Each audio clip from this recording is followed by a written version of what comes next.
ಆಮೇಲೆ ಹಾಲೆಲೂಯ. ಎಷ್ಟು ಏನ್ ಹೇಳಿದ್ರು? ಅಲ್ಲೆಲ್ಲ ಇನ್ನ ಮೇಲೆ ಪಾಪ ಮಾಡಬೇಡ. ಹಾಲೆಲೂಯ. ಇದೇ ಇವತ್ತಿನ ಮುಖ್ಯವಾದ ಮೆಸೇಜ್. ಅಲ್ಲೆಲ್ಲ ಇನ್ನ ಮೇಲೆ ಏನ್ ಮಾಡಬೇಡ? ಪಾಪ ಮಾಡಬೇಡ. ಹಾಲೆಲೂಯ. ಯೇಸು ಸ್ವಾಮಿ ನಮ್ಮನ್ನು ಕ್ಷಮಿಸಿದ್ದೇನಿಗೆ? ಯೇಸು ಸ್ವಾಮಿ ನಮ್ಮನ್ನು ಮನ್ನಿಸಿದ್ದೇನಿಗೆ? ತನ್ನ ರಕ್ತದಿಂದ ತೊಳೆದು ಶುದ್ಧೀಕರಿಸಿ ಪರಿಶುದ್ಧಪಡಿಸಿದ್ದೇನಿಗೆ? ಯೇಸು ಸ್ವಾಮಿ ಏನಕ್ಕೋಸ್ಕರ ಕಲ್ವಾರಿ ಶಿಲ್ಬೆಯಲ್ಲಿ ಹೊಡೆಯಲ್ಪಟ್ಟನು, ಜಜ್ಜಲ್ಪಟ್ಟನು, ಕಲ್ವಾರಿ ಶಿಲ್ಬೆಯಲ್ಲಿ ಮರಣ ಹೊಂದಿದನು, ಸತ್ತನು, ಪುನರ್ಸ್ಥಾನ ಹೊಂದಿದ್ದು. Hallelujah, hallelujah. ತಾನೇನೋ ಪಾಪ ಮಾಡಿಯೋ, ತಾನೇನೋ ಅಪರಾಧ ಮಾಡಿಯೋ, ತಾನೇನೋ ಅಲ್ಲೆಲ್ಲ ದ್ರೋಹಗಳು ದೇವರಿಗೆ ಮಾಡಿಯೋ ಅಲ್ಲ ಅಲ್ಲ, ನಮ್ಮ ಪಾಪಗಳಿಗಾಗಿ, ನಮ್ಮ ಅಕ್ರಮಗಳಿಗಾಗಿ ಯೇಸು ಸ್ವಾಮಿ ಏನ್ ಮಾಡ್ದ? ಕಲ್ವಾರಿ ಶಿಲ್ಬೆಯಲ್ಲಿ ಹೊಡೆಯಲ್ಪಟ್ಟು ಜಜ್ಜಲ್ಪಟ್ಟಿದ್ದು. ಹಾಲೆಲೂಯ. ಅದಕ್ಕೋಸ್ಕರವೇ ಯೇಸು ಸ್ವಾಮಿ ಏನ್ ಮಾಡಿದ್ವಿ? ಲೋಕಕ್ಕೆ ಬಂದಿದ್ದು ಈ ಪಾಪದಿಂದ ನಮ್ಮನ್ನು ಬಿಡುಗಡೆ ಮಾಡೋದಕ್ಕಾಗಿ. ಹಾಲೆಲೂಯ. ಈ ಪಾಪದಿಂದ ನಮ್ಮನ್ನು ಬಿಡುಗಡೆ ಮಾಡೋದಕ್ಕೆ. ನೋಡಿ, ಪಾಪದಿಂದ ಬಿಡುಗಡೆ ಮಾಡೋದಕ್ಕೆ ಲೋಕದ ಯಾವುದೇ ಮನುಷ್ಯರಿಂದಲೂ, ಯಾವುದೇ ವ್ಯಕ್ತಿಯಿಂದಲೂ, ಯಾವುದೇ ಶಕ್ತಿಯಿಂದಲೂ ಸಾಧ್ಯವಿಲ್ಲ. ಹಾಲೆಲೂಯ. ಯೇಸು ಒಬ್ಬರ ಹೊರತು ಬೇರೆ ಯಾರಿಂದಲೂ ಏನೋ ಸಾಧ್ಯವಿಲ್ಲ. ಹಾಲೆಲೂಯ. ನಮಗ್ ಗೊತ್ತು, ಹಳೆ ಒಡಂಬಡಿಕೆಯಲ್ಲಿ ಪಾಪದಿಂದ ಬಿಡುಗಡೆಗಾಗಿ ಯೇಸು ಸ್ವಾಮಿ ದೇವರು ಏನ್ ಮಾಡಿದ್ರು? ಅನೇಕ ರೀತಿಯಾದ ಪ್ರಾಣಿ ಬಲಿಗಳನ್ನು ನೇಮಿಸುದು. ಪ್ರಾಣಿಗಳನ್ನು ಅಲ್ಲೆಲ್ಲ ಕುರಿ, ಪಾರಿವಾಳ, ಅಲ್ಲೆಲ್ಲ ಓತ, ಟಗರು, ಈ ರೀತಿ ಅನೇಕ ಪ್ರಾಣಿಗಳನ್ನು ಪಾಪದಿಂದ ಬಿಡುಗಡೆಗಾಗಿ ಪ್ರಾಣಿಗಳನ್ನು ಬಲಿಯಾಗಿ ದೇವರು ನೇಮಿಸುವುದು. ಆದ್ರೆ ದೇವರ ವಾಕ್ಯ ಹೇಳುತ್ತದೆ, ಅದರ ಮೂಲಕವಾಗಿ ಜನಗಳಿಗೆ ಏನ್ ಸಿಗಲಿಲ್ಲ ಅಂದ್ರೆ ಶಾಶ್ವತವಾದ ಪಾಪಗಳಿಗೇನೋ ಪರಿಹಾರ ಸಿಗಲಿಲ್ಲ. ಅಲ್ಲೆಲ್ಲ ತಪ್ಪು ಮಾಡೋದು, ಪಾಪ ಮಾಡೋದು, ಬಲಿ ಕೊಡೋದು. ತಪ್ಪು ಮಾಡೋದು, ಪಾಪ ಮಾಡೋದು, ಒಂದು ಕುರಿನ, ಮೇಕೆನ, ಪಾರಿವಾಳನ ಇಟ್ಕೊಂಡ್ಬಂದು ಏನ್ ಮಾಡ್ತಾ ಇದ್ರು? ಬಲಿ ಕೊಡ್ತಾ ಇದ್ರು. ಅದರ ಮೂಲಕವಾಗಿ ಜನಗಳಿಗೆ ದೇವರು ನಿರೀಕ್ಷಿಸಿದಷ್ಟು ಪಾಪಗಳಿಂದ ಅವ್ರಿಗೆ ಏನ್ ಸಿಗಲಿಲ್ಲ? ಬಿಡುಗಡೆಗಳು ಸಿಗಲಿಲ್ಲ. ಹಾಲೆಲೂಯ. ಪಾಪದಿಂದ ಬಿಡುಗಡೆ ಸಿಗಲಿಲ್ಲ. ಅದಕ್ಕೋಸ್ಕರವೇ ದೇವರು ಏನ್ ಮಾಡಿದ್ರು? ತನ್ನ ಒಬ್ಬನೇ ಮಗನಾದ ಯೇಸು ಕ್ರಿಸ್ತನ ಏನ್ ಮಾಡಿದ್ರು? ಈ ಲೋಕಕ್ಕೆ ಕಳಿಸಿಕೊಟ್ಟನು. ಹಾಲೆಲೂಯ. ಕಾರಣ ಆತನ ರಕ್ತ ಪರಿಶುದ್ಧವಾದದ್ದು. ದೇವರ ಈ ಲೋಕದಲ್ಲಿ ಹುಡುಕುವಾಗ ಪರಿಶುದ್ಧವಾದ ಯಾವುದೇ ರಕ್ತ ಕಾಣಲಿಲ್ಲ. ಪರಿಶುದ್ಧವಾದ ಯಾವುದೇ ರಕ್ತ ಕಾಣಲಿಲ್ಲ. ಅಲ್ಲೆಲ್ಲ ಒಂದೇ ರಕ್ತ ಪರಿಶುದ್ಧವಾದದ್ದು. ಅದ್ ಯಾವ ರಕ್ತ? ನಮ್ಮ ಕರ್ತನಾದ ತನ್ನ ಸ್ವಂತ ಮಗನಾದ ಯೇಸು ಕ್ರಿಸ್ತನ ರಕ್ತ. ಹಾಲೆಲ್ಲ. ಅದಕ್ಕಾಗಿಯೇ ದೇವರು ಏನ್ ಮಾಡಿದ್ರು? ಯೇಸು ಸ್ವಾಮಿನ ಈ ಲೋಕಕ್ಕೆ ಏನ್ ಮಾಡಿದ್ರು? ಕಳಿಸಿಕೊಟ್ಟರು. ಅಲ್ಲೇ ದೇವರ ವಾಕ್ಯ ಹೇಳುತ್ತದೆ, ಮತ್ತಾಯಿ 1:21 ದೇವರು ಏನ್ ಮಾಡಿದ್ರು? ಆತನಿಗೆ ಏನಂತ ಹೆಸರಿಡಬೇಕು? ಯೇಸು ಅಂತ ಹೆಸರಿಡಿವಿ. ಕಾರಣ ಯಾಕಂದ್ರೆ ಆತನು ತನ್ನ ಜನಗಳನ್ನು ಅವರ ಪಾಪದಿಂದ ಬಿಡಿಸಿ ಕಾಯುವನು. ಅಲ್ಲೆಲ್ಲ ಯೇಸು ಸ್ವಾಮಿ ಏನಕ್ಕೆ ಈ ಲೋಕಕ್ಕೆ ಬಂದಿದ್ದು? ಅಲ್ಲೆಲ್ಲ ಜನಗಳನ್ನು, ನಮ್ಮನ್ನು ಪಾಪದಿಂದ ಬಿಡಿಸಿ ರಕ್ಷಿಸುವುದಕ್ಕೆ, ಕಾಯುವುದಕ್ಕಾಗಿ ಲೋಕಕ್ಕೆ ಬಂದನು. ಪಾಪ ಮಾಡೋದಕ್ಕೆ ಲೈಸೆನ್ಸ್ ಕೊಡೋದಕ್ಕಾಗಿ ಅಲ್ಲ. ಏನು? ಪಾಪ ಮಾಡೋದಕ್ಕೆ ಲೈಸೆನ್ಸ್ ಇವತ್ತು ಇರುವಂತಹ ಕೃಪೆ ಬಗ್ಗೆ ಬೋಧಿಸುವಂತ ಅನೇಕ ಸೇವಕರುಗಳು ಏನ್ ಮಾಡ್ತಾರಂದ್ರೆ, ನಾನು ಹಾಗೆ ಹೇಳ್ದಂಗೆ, ಒಂದು ಸಾರಿ ನೀವು ಪಾಪ ಅರಿಕೆ ಮಾಡಿ ರಕ್ಷಣೆ ಹೊಂದ್ಕೊಂಡ್ಮೇಲೆ ತಿರ್ಗಾ ನೀವು ಯಾವುದೇ ತಪ್ಪು ಮಾಡಿದ್ರು, ತಿರ್ಗಾ ನೀವು ಏನೇ ಪಾಪ ಮಾಡಿದ್ರು ನೀವ್ ಏನ್ ಮಾಡ್ಬೇಕಾಗಿಲ್ಲ? ಪಾಪ ಕ್ಷಮಾಪಣೆ ದೇವರ ಹತ್ರ ಕೇಳಬೇಕಾಗಿಲ್ಲ, ಭಯ ಪಡ್ಬೇಕಾಗಿಲ್ಲ. ಏನಂತೆ? ಮುಖ್ಯವಾಗಿ ಭಯ ಪಡ್ಬೇಕಾಗಿಲ್ಲ. ಅಲ್ಲೆಲ್ಲ ದೇವರು ನಿಮ್ಮನ್ನು ಒಂದು ಸಾರಿ ರಕ್ಷಿಸ್ಬಿಟ್ಟಿದ್ದಾರೆ, ತಿರ್ಗಾ ದೇವರು ನಿಮ್ಮನ್ನು ಏನ್ ಮಾಡಲ್ಲ? ಶಿಕ್ಷಿಸಲ್ಲ, ಭಯ ಪಡ್ಬೇಕಾಗಿಲ್ಲ ಅಂತ. ಆದ್ರೆ ದೇವರು ಯೇಸು ಸ್ವಾಮಿ ಏನಕ್ಕೆ ಬಂದಿದ್ದು? ಒಂದು ಸಾರಿ ಮಾಡಿದ ಪಾಪವನ್ನು ಅಲ್ಲೆಲ್ಲ ಮನ್ನಿಸಿ ಬಿಡುಗಡೆ ಮಾಡಿ ಆ ಪಾಪದಿಂದ ರಕ್ಷಿಸುವುದಕ್ಕಾಗಿ ಯೇಸು ಸ್ವಾಮಿ ಏನ್ ಮಾಡಿದನು? ಲೋಕಕ್ಕೆ ಬಂದಿದ್ದು. Hallelujah, hallelujah. ನೋಡಿ, ಆ ಒಂದು ಸ್ತ್ರೀ ವ್ಯಭಚಾರದಿಂದ ಸಿಗಾಕೊಳ್ಪಟ್ಟಂತ ಸ್ತ್ರೀಗೆ ಯೇಸು ಸ್ವಾಮಿ ಹೇಳುವಂತ ಕೊನೆಯ ಮಾತೇನಂದ್ರೆ, ಇನ್ನು ಮೇಲೆ ನೀನ್ ಏನ್ ಮಾಡ್ಬೇಡ, ನೀನು ಪಾಪ ಮಾಡಬೇಡ. ಹಾಲೆಲೂಯ. ಇಷ್ಟು ದಿನ ನೀನ್ ಪಾಪ ಮಾಡಿದ್ಯಾ, ಇಷ್ಟು ದಿನ ನೀನ್ ಅಕ್ರಮ ಮಾಡಿದ್ಯಾ, ಇಷ್ಟು ದಿನ ನೀನ್ ಏನ್ ಮಾಡಿದ್ಯಾ, ಅದೆಲ್ಲ ನನಗೆ ಬೇಕಾಗಿಲ್ಲ. ನಾನ್ ನಿನ್ನ ಕ್ಷಮಿಸಿದ್ದೀನಿ. ಇನ್ನ ಮೇಲೆ ನೀನ್ ಏನ್ ಮಾಡ್ಬಾರ್ದು? ಯಾವುದೇ ಕಾರಣಕ್ಕೂ ಪಾಪ ಮಾಡಬಾರ್ದು. ಹಾಲೆಲೂಯ. ಅರ್ಥ ಆಯ್ತಾ? ಏನು? ಇನ್ನ ಮೇಲೆ ಏನ್ ಮಾಡ್ಬಾರ್ದು? ನೀನು ಪಾಪ ಮಾಡಬಾರ್ದು. ಇಷ್ಟು ದಿನ ದೇವರ ಹತ್ರ ನೋಡಿ, ನಮ್ಮ ಇವತ್ತಿನವರೆಗೂ ಈ ಕ್ಷಣದವರೆಗೂ ನಮ್ಮ ಜೀವನ ಏನೆಂಬುದಾಗಿ ದೇವರು ಏನ್ ಮಾಡಲ್ಲ, ನೋಡಲ್ಲ. ಯೇಸು ಸ್ವಾಮಿ ಹತ್ರ ಬರುವವರೆಗೂ ಅಲ್ಲೆಲ್ಲ ಇದ್ದಂತ ನಮ್ಮ ಜೀವನ, ನಮ್ಮ ಪರಿಸ್ಥಿತಿ, ನಮ್ಮ ಪಾಪದ ಕಾರ್ಯಗಳನ್ನು ಅದನ್ನು ಏನು ಯೇಸು ಸ್ವಾಮಿ ಏನ್ ಮಾಡಲ್ಲ, ನೋಡಲ್ಲ. ಯೇಸು ಸ್ವಾಮಿ ಹತ್ರ ಬಂದ ಮೇಲೆ ನಾವು ಯಾವ ರೀತಿ ಜೀವಿಸ್ತೀವೋ ನಿನ್ನ ಜೀವನವನ್ನು ಏನ್ ಮಾಡಲ್ಲ ಯೇಸು ಸ್ವಾಮಿ ನೋಡಲ್ಲ. ಹಾಲೆನ ಏನೋ ಯೇಸು ಸ್ವಾಮಿ ನೋಡಲ್ಲ. ಹಾಲೆನ ನೋಡಿ, ಇಲ್ಲಿ ಒಂದು ಸ್ತ್ರೀಯನ್ನು ದೇವರು ಇದೆಲ್ಲರಿಗೂ ಗೊತ್ತಿರುವಂತ ಒಂದು ಹಾಲೆನ ಒಂದು ವಾಕ್ಯ ಇದು. ಒಂದು ಸ್ತ್ರೀಯನ್ನು, ಒಂದು ಹೆಂಗಸು ಏನ್ ಮಾಡುದು, ಅವಳು ವ್ಯಭಚಾರದಲ್ಲಿ ಸಿಕ್ಕಿದ ಒಂದು ಹೆಂಗಸನ್ನು ಶಾಸ್ತ್ರಿಗಳು ಪರಿಸೇರು ಅಲ್ಲೆಲ್ಲ ಯೇಸು ಸ್ವಾಮಿಯ ಬಳಿಗೆ ಕರ್ಕೊಂಡ್ಬಂದು ನಿಲ್ಲಿಸುದು. ಅಲ್ಲೆಲ್ಲ ಏನು, ವ್ಯಭಚಾರದಲ್ಲಿ ಸಿಕ್ಕಾಕೊಂಡದ್ದು ಒಂದು ಹೆಂಗಸನ್ನು ಶಾಸ್ತ್ರಿಗಳು ಪರಿಸೇರು ಯೇಸು ಸ್ವಾಮಿ ಹತ್ರ ಕರ್ಕೊಂಡ್ಬಂದು ನಿಲ್ಲಿಸಿ, ಅಲ್ಲೆಲ್ಲ 4ನೇ ವಾಕ್ಯ ನೋಡ್ರಿ, ಬೋಧಕನೇ, ಈ ಹೆಂಗಸು ವ್ಯಭಚಾರ ಮಾಡುವಾಗಲೇ ಕೈಗೆ ಸಿಕ್ಕಳು, ಇಂಥವರನ್ನು ಕಲ್ಲೆಸೆದು ಕೊಲ್ಲಬೇಕೆಂದು ಮೋಶೆ ಧರ್ಮಶಾಸ್ತ್ರದಲ್ಲಿ ನಮಗೆ ಅಪ್ಪಣೆ ಕೊಟ್ಟಿದ್ದಾನೆ. ಅಲ್ಲೆಲ್ಲ ಈಕೆಯ ವಿಷಯದಲ್ಲಿ ನೀನು ಏನು ಹೇಳುತ್ತಿ ಎಂದು ಆತನನ್ನು ಕೇಳಿದರು. ಅಲ್ಲೆಲ್ಲ ನೋಡಿ, ಇಲ್ಲಿ ಒಂದು ವ್ಯಭಚಾರ ಮಾಡುವಾಗ ಅಲ್ಲೆಲ್ಲ ಸಿಕ್ಕಾಕೊಂಡಂತ ಹೆಂಗಸನ್ನು ಆ ಕಾಲದಲ್ಲಿದ್ದಂತ ಶಾಸ್ತ್ರಿಗಳು ಪರಿಸೇರು ಅಂದ್ರೆ ಆ ಕಾಲದಲ್ಲಿದ್ದ ಬೋಧಕರು ಯೇಸು ಸ್ವಾಮಿಯ ಬಳಿಯಲ್ಲಿ ಕರ್ಕೊಂಬಂದು ನಿಲ್ಲಿಸುತ್ತಾರೆ. ಅಲ್ಲೆಲ್ಲ ಏನಕ್ಕೆ ಕರ್ಕೊಂಬಂದು ನಿಲ್ಲಿಸುತ್ತಾರಂದ್ರೆ, ಆ ಕಾಲದಲ್ಲಿ ಮೋಶೆ ಧರ್ಮಶಾಸ್ತ್ರದಲ್ಲಿ ಏನ್ ಬರೆಯಲ್ಪಟ್ಟಿದೆ ಅಂದ್ರೆ, ಯಾರಾದ್ರೂ ವ್ಯಭಚಾರ ಮಾಡಿ ಸಿಕ್ಕಾಕೊಂಡ್ರೆ ಅವ್ರನ್ನ ಏನ್ ಮಾಡ್ಬೇಕು, ಅವ್ರನ್ನ ಕಲ್ಲೆಸೆದು ಕೊಲ್ಲಬೇಕು. ಅದೇ ಮೋಶೆಯ ಧರ್ಮಶಾಸ್ತ್ರದಲ್ಲಿ ಬರೆಯಲ್ಪಟ್ಟಂತ ಆಜ್ಞೆ. ತಪ್ಪು ಮಾಡೋರು, ಪಾಪ ಮಾಡೋರು, ಈ ರೀತಿ ವ್ಯಭಚಾರ ಮಾಡುವವರಿಗೆ ಏನು ಶಿಕ್ಷೆ, ಕಲ್ಲೆಸೆದು ಏನ್ ಮಾಡ್ಬೇಕು. ಆ ಕಾಲದಲ್ಲಿ ಮೋಶೆ ಧರ್ಮಶಾಸ್ತ್ರದಲ್ಲಿ ಏನಿತ್ತು ಕಾನೂನು, ಈ ರೀತಿ ಸಿಗಾಕೊಂಡವ್ರನ್ನ ಇಬ್ರು ಏನ್ ಮಾಡ್ಬೇಕು, ವ್ಯಭಚಾರ ಸಿಕ್ಕಾಕೊಂಡು ಇಬ್ರು ಏನ್ ಮಾಡ್ಬೇಕು, ಕಲ್ಲೆಸೆದಿ ಒಂದು ಸಾಯಿಸಬೇಕು. ಅದು ಧರ್ಮಶಾಸ್ತ್ರದ ನಿಯಮ. ಅಲ್ಲೆಲ್ಲ ನೋಡಿ, ಈ ಧರ್ಮಶಾಸ್ತ್ರದ ಅಲ್ಲೆಲ್ಲ ಬೋಧಕರಾದ ಶಾಸ್ತ್ರಿಗಳು ಪರಿಸೇರು ಈ ಹೆಂಗಸನ್ನು ಕರ್ಕೊಂಡು ಯೇಸು ಸ್ವಾಮಿ ಹತ್ರ ಬಂದು ನಿಲ್ಲಿಸುತ್ತಾರೆ. ಅಲ್ಲೆಲ್ಲ ಬಂದ್ಬಿಟ್ಟು ಹೇಳ್ತಾರೆ, ಇವಳು ವ್ಯಭಚಾರ ಮಾಡಿದಾಗ ನಮ್ಮ ಕೈಯಲ್ಲಿ ಸಿಕ್ಕಾಕೊಂಡಿದ್ದಾಳೆ, ಇವಳನ್ನು ನಿಮ್ಮ ಬಳಿಗೆ ಕರ್ಕೊಂಡ್ ಬಂದಿದ್ದೀನಿ. ಮೋಶೆಯ ಧರ್ಮಶಾಸ್ತ್ರ ನಮಗೆ ಹೇಳುತ್ತದೆ ಇವಳನ್ನ ಏನ್ ಮಾಡ್ಬೇಕು, ಕಲ್ಲೆಸೆದು ಕೊಲ್ಲಬೇಕು. ಇಂಥವ್ಳು ಯಾವುದೇ ಕಾರಣಕ್ಕೆ ಏನ್ ಮಾಡ್ಬಾರ್ದು, ಬದುಕಬಾರ್ದು. ಅಲ್ಲೆಲ್ಲ ಇದಕ್ಕೆ ನೀನೇನು ಹೇಳುತ್ತಿ ಎಂಬುದಾಗಿ ಯೇಸು ಸ್ವಾಮಿ ಹತ್ರ ಬಂದು ಕೇಳ್ತಾರೆ. ಇಲ್ಲಿ ನೋಡಿ, ಯೇಸು ಸ್ವಾಮಿ ಇವ್ರು ಯಾರಿಗೂ ನ್ಯಾಯಾಧಿಪತಿ ಅಲ್ಲ. ಯೇಸು ಸ್ವಾಮಿ ಇವ್ರಿಗೆ ಯಾರಿಗೂ ಏನಿಲ್ಲ, ನ್ಯಾಯಾಧಿಪತಿ ಅಲ್ಲ. ಆ ಸ್ತ್ರೀ ವ್ಯಭಚಾರದಲ್ಲಿ ಸಿಕ್ಕಾಕೊಂಡಿದ್ರೆ ಇವ್ರು ಏನ್ ಮಾಡ್ಬೋದು, 2-3 ಸಾಕ್ಷಿಗಳ ಮೂಲಕವಾಗಿ ಕನ್ಫರ್ಮ್ ಮಾಡಿಕೊಂಡು, ಹೌದು ಆ ಸ್ತ್ರೀ ಈ ರೀತಿ ತಪ್ಪು ಮಾಡೋಳಂತ ಕನ್ಫರ್ಮ್ ಮಾಡಿಕೊಂಡು ಇವ್ರು ಏನ್ ಮಾಡ್ಬೋದು, ಕೊಲ್ಲಬಹುದು. ಕಲ್ಲೆಸಿದ್ ಏನ್ ಮಾಡ್ಬೋದು, ಕೊಲ್ಲಬಹುದು. ಯೇಸು ಸ್ವಾಮಿ ಹತ್ರ ಬಂದು ಕೇಳಿ ಯೇಸು ಸ್ವಾಮಿ ಅಪ್ಪಣೆ ಪಡ್ಕೊಂಡು ಕೊಲ್ಬೇಕಂತ ಏನಿಲ್ಲ. ಕಾರಣ ಯೇಸು ಸ್ವಾಮಿ ಇವ್ರು ಯಾರಿಗೂ ಏನಿಲ್ಲ, ಅಧಿಕಾರಿಯೋ ಅಧಿಪತಿಯೋ ಅಲ್ಲ. ಯೇಸು ಸ್ವಾಮಿ ಏನಿಲ್ಲ, ಅಧಿಕಾರಿಯೋ ಅಧಿಪತಿಯೋ ಇಲ್ಲ. ಅಲ್ಲೆಲ್ಲ ಆದ್ರೆ ಆ ಜನಗಳು ಏನಕ್ಕೆ ಯೇಸು ಸ್ವಾಮಿ ಹತ್ರ ಕರ್ಕೊಂಡ್ಬಂದ್ರು ಅಂದ್ರೆ, ಯೇಸು ಸ್ವಾಮಿ ಏನ್ ಹೇಳ್ತಾರೋ, ಯೇಸು ಸ್ವಾಮಿ ಮೇಲೆ ಈ ರೀತಿಯಾದ ತಪ್ಪು ಓಡಿಸೋಣ, ಯೇಸು ಸ್ವಾಮಿ ಮೇಲೆ ಏನಾದ್ರೂ ಒಂದು ತಪ್ಪು ಓಡಿಸೋಣ. ಕಾರಣ ಯಾಕಂದ್ರೆ ಆ ಕಾಲದಲ್ಲಿ ಪರಿಸೇರು, ಸದ್ದುಕೇಯರು ಮತ್ತೆ ಶಾಸ್ತ್ರಿಗಳು ಯೇಸು ಸ್ವಾಮಿನ ಯಾವ ರೀತಿಯಾದ್ರೂ ಕೊಲ್ಲಬೇಕು, ಯೇಸು ಸ್ವಾಮಿನ ಏನ್ ಮಾಡ್ಬೇಕು, ಯಾವ ರೀತಿಯಾದ್ರೂ ಕೊಲ್ಲಬೇಕು. ಕಾರಣ ಯೇಸು ಸ್ವಾಮಿ ಆ ಇಸ್ರೇಲ್ ಜನಗಳಿಗೆ ದೇವರು ಕೊಟ್ಟಂತ ಮೋಶೆ ಧರ್ಮಶಾಸ್ತ್ರದಲ್ಲಿ ಅಲ್ಲೆಲ್ಲ ಬರೆದಿರುವ ವಿರುದ್ಧವಾಗಿ ಕಾರ್ಯ ಮಾಡ್ತಾ ಇದ್ದಾನೆ ಎಂಬುದಾಗಿ ಯಾರ ಯೋಚನೆ, ಯಾರ ಚಿಂತನೆ, ಶಾಸ್ತ್ರಿಗಳು ಪರಿಸರು. ಆದ್ರೆ ಎಂದಿಗೂ ಯೇಸು ಸ್ವಾಮಿ ಧರ್ಮಶಾಸ್ತ್ರದ ವಿರುದ್ಧವಾಗಿ ಯಾವುದೇ ಕಾರ್ಯ ಮಾಡಲಿಲ್ಲ. ಅಲ್ಲೆಲ್ಲ ನೋಡಿ, ಉದಾಹರಣೆಗೆ ಯೇಸು ಸ್ವಾಮಿ ಸಬ್ಬತ್ ದಿನದಲ್ಲಿ ಏನ್ ಮಾಡಿದ್ರು, ಒಂದು ಸಭೆಗೆ ಹೋದಾಗ ಒಬ್ಬ ಕೈ ಬತ್ತಿದ್ದವನು ಇರ್ತಾನೆ.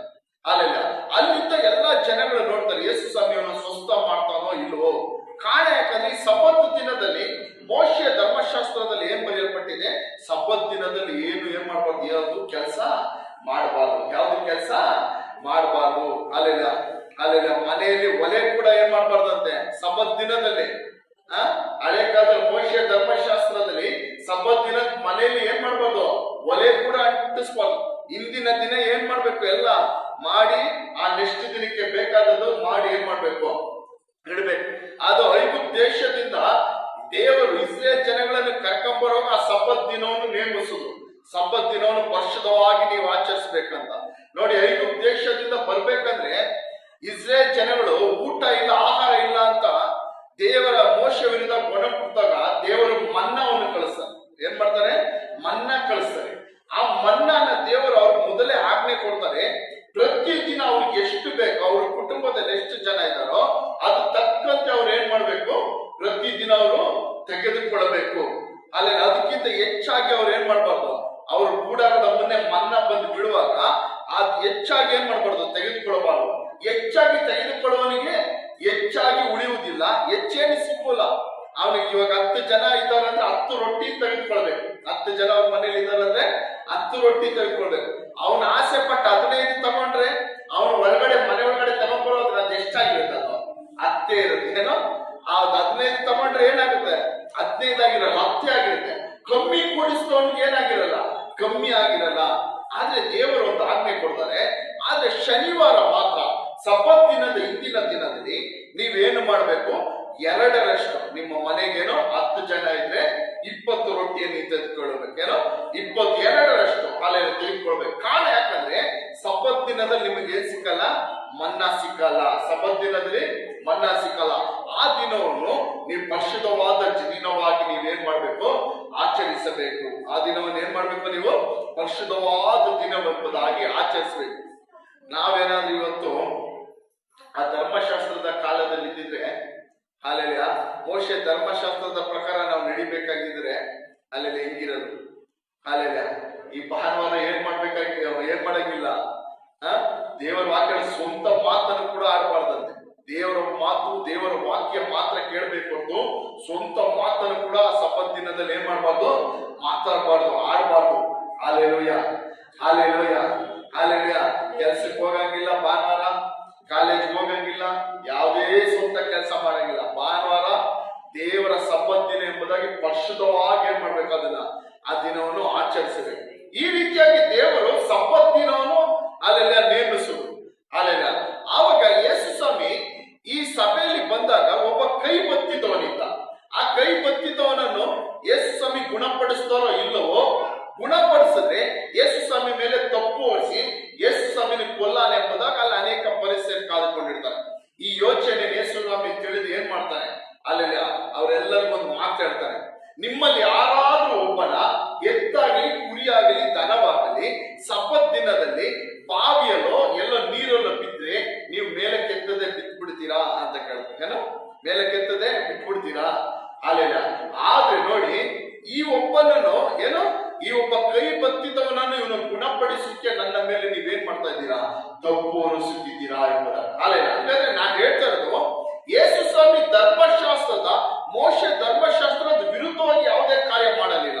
ಆದ್ರೆ ಫರಿಸಾಯರು, ಶಾಸ್ತ್ರಿಗಳು ಏನ್ ಅಂದ್ಕೊಂಡ್ರು, ಯೇಸು ಸ್ವಾಮಿ ಮೋಶೆ ಧರ್ಮಶಾಸ್ತ್ರಕ್ಕೆ ವಿರುದ್ಧವಾಗಿದ್ದಾನೆ. ಹಾಲೆಲೂಯಾ. ಯೇಸು ಸ್ವಾಮಿ ಹೇಳ್ತಾರೆ, ನಾನು ಧರ್ಮಶಾಸ್ತ್ರವನ್ನು, ಮೋಶೆ ಧರ್ಮಶಾಸ್ತ್ರಗಳನ್ನು ತೆಗೆದಾಕೋಕೆ ಬಂದಿಲ್ಲಲ್ಲ, ನಾನು ಅದನ್ನು ನೆರವೇರಿಸೋಕೆ ಬಂದಿದ್ದೇನೆ. ಹಾಲೆಲೂಯಾ. ಏನೋ ಅದನ್ನ ಏನ್ ಮಾಡೋದಕ್ಕೆ ಬಂದಿದ್ದೇನೆ ಯೇಸು ಸ್ವಾಮಿ, ನೆರವೇರಿಸೋಕೆ ಬಂದಿದ್ದೇನೆ ಎಂಬುದಾಗಿ ಯೇಸು ಸ್ವಾಮಿ ಹೇಳ್ತಾರೆ. Hallelujah, hallelujah, hallelujah. ಆ ಮೋಶೆ ಧರ್ಮಶಾಸ್ತ್ರವನ್ನೆಲ್ಲ ನೆರವೇರಿಸಿದ ನಿಮಿತ್ತವಾಗಿ ನಾವಿವತ್ತು ದೇವರ ಕೃಪೆಯಿಂದ ಈ ಸಬ್ಬತ್ ದಿನವಾದ್ರೂ ದೇವರ ಸನ್ನಿಧಿಯಲ್ಲಿ ಎಲ್ಲ ಕೆಲಸ, ಎಲ್ಲ ಕಾರ್ಯ ಮಾಡಿಕೊಂಡು ಕೆಲವು ಸಮಯದಲ್ಲಿ ಮಾತ್ರ ದೇವರನ್ನು ಆರಾಧಿಸಕ್ಕೆ ಬರ್ತಾ ಇರೋದು. Hallelujah, hallelujah, hallelujah.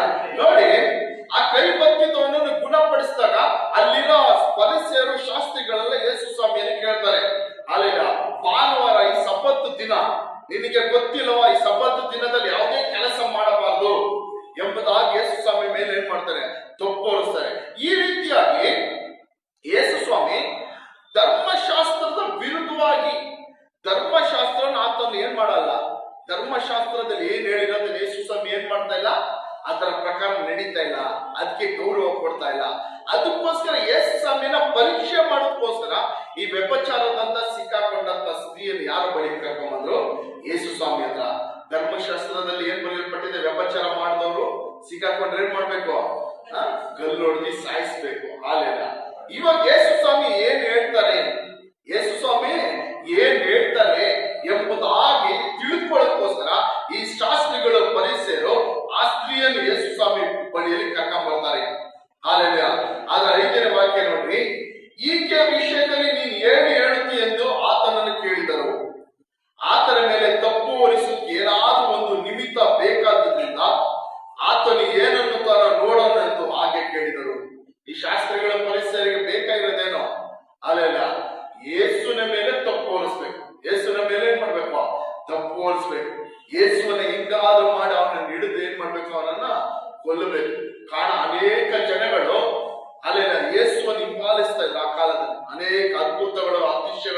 ಮಾಡಿದ ನಿಮಿತ್ತಾಗಿ, ಯೇಸುವಿನ ಬೋಧನೆ ಕೇಳಿದ ನಿಮಿತ್ತಾಗಿ ಅನೇಕ ಜನಗಳು ಯೇಸುವನ್ನು ಹಿಂಬಾಲಿಸಿ, ಅದು ಯಾರಿಗೆ ಅಲ್ಲೇನೆ ಸಹಿಸಕ್ಕಾಗಲಿಲ್ಲ, ಶಾಸ್ತ್ರಿಗಳು ಪರಿಸೇರು ಅವ್ರು ಹೆಂಗಾದ್ರೂ ಯೇಸುವನ್ನು ಕೊಲ್ಲಬೇಕೆಂಬುದಾಗಿ ಪ್ಲಾನ್ ಮಾಡಿದ ಅನೇಕ ಪ್ಲಾನ್ಗಳಲ್ಲಿ ಇದು ಒಂದು.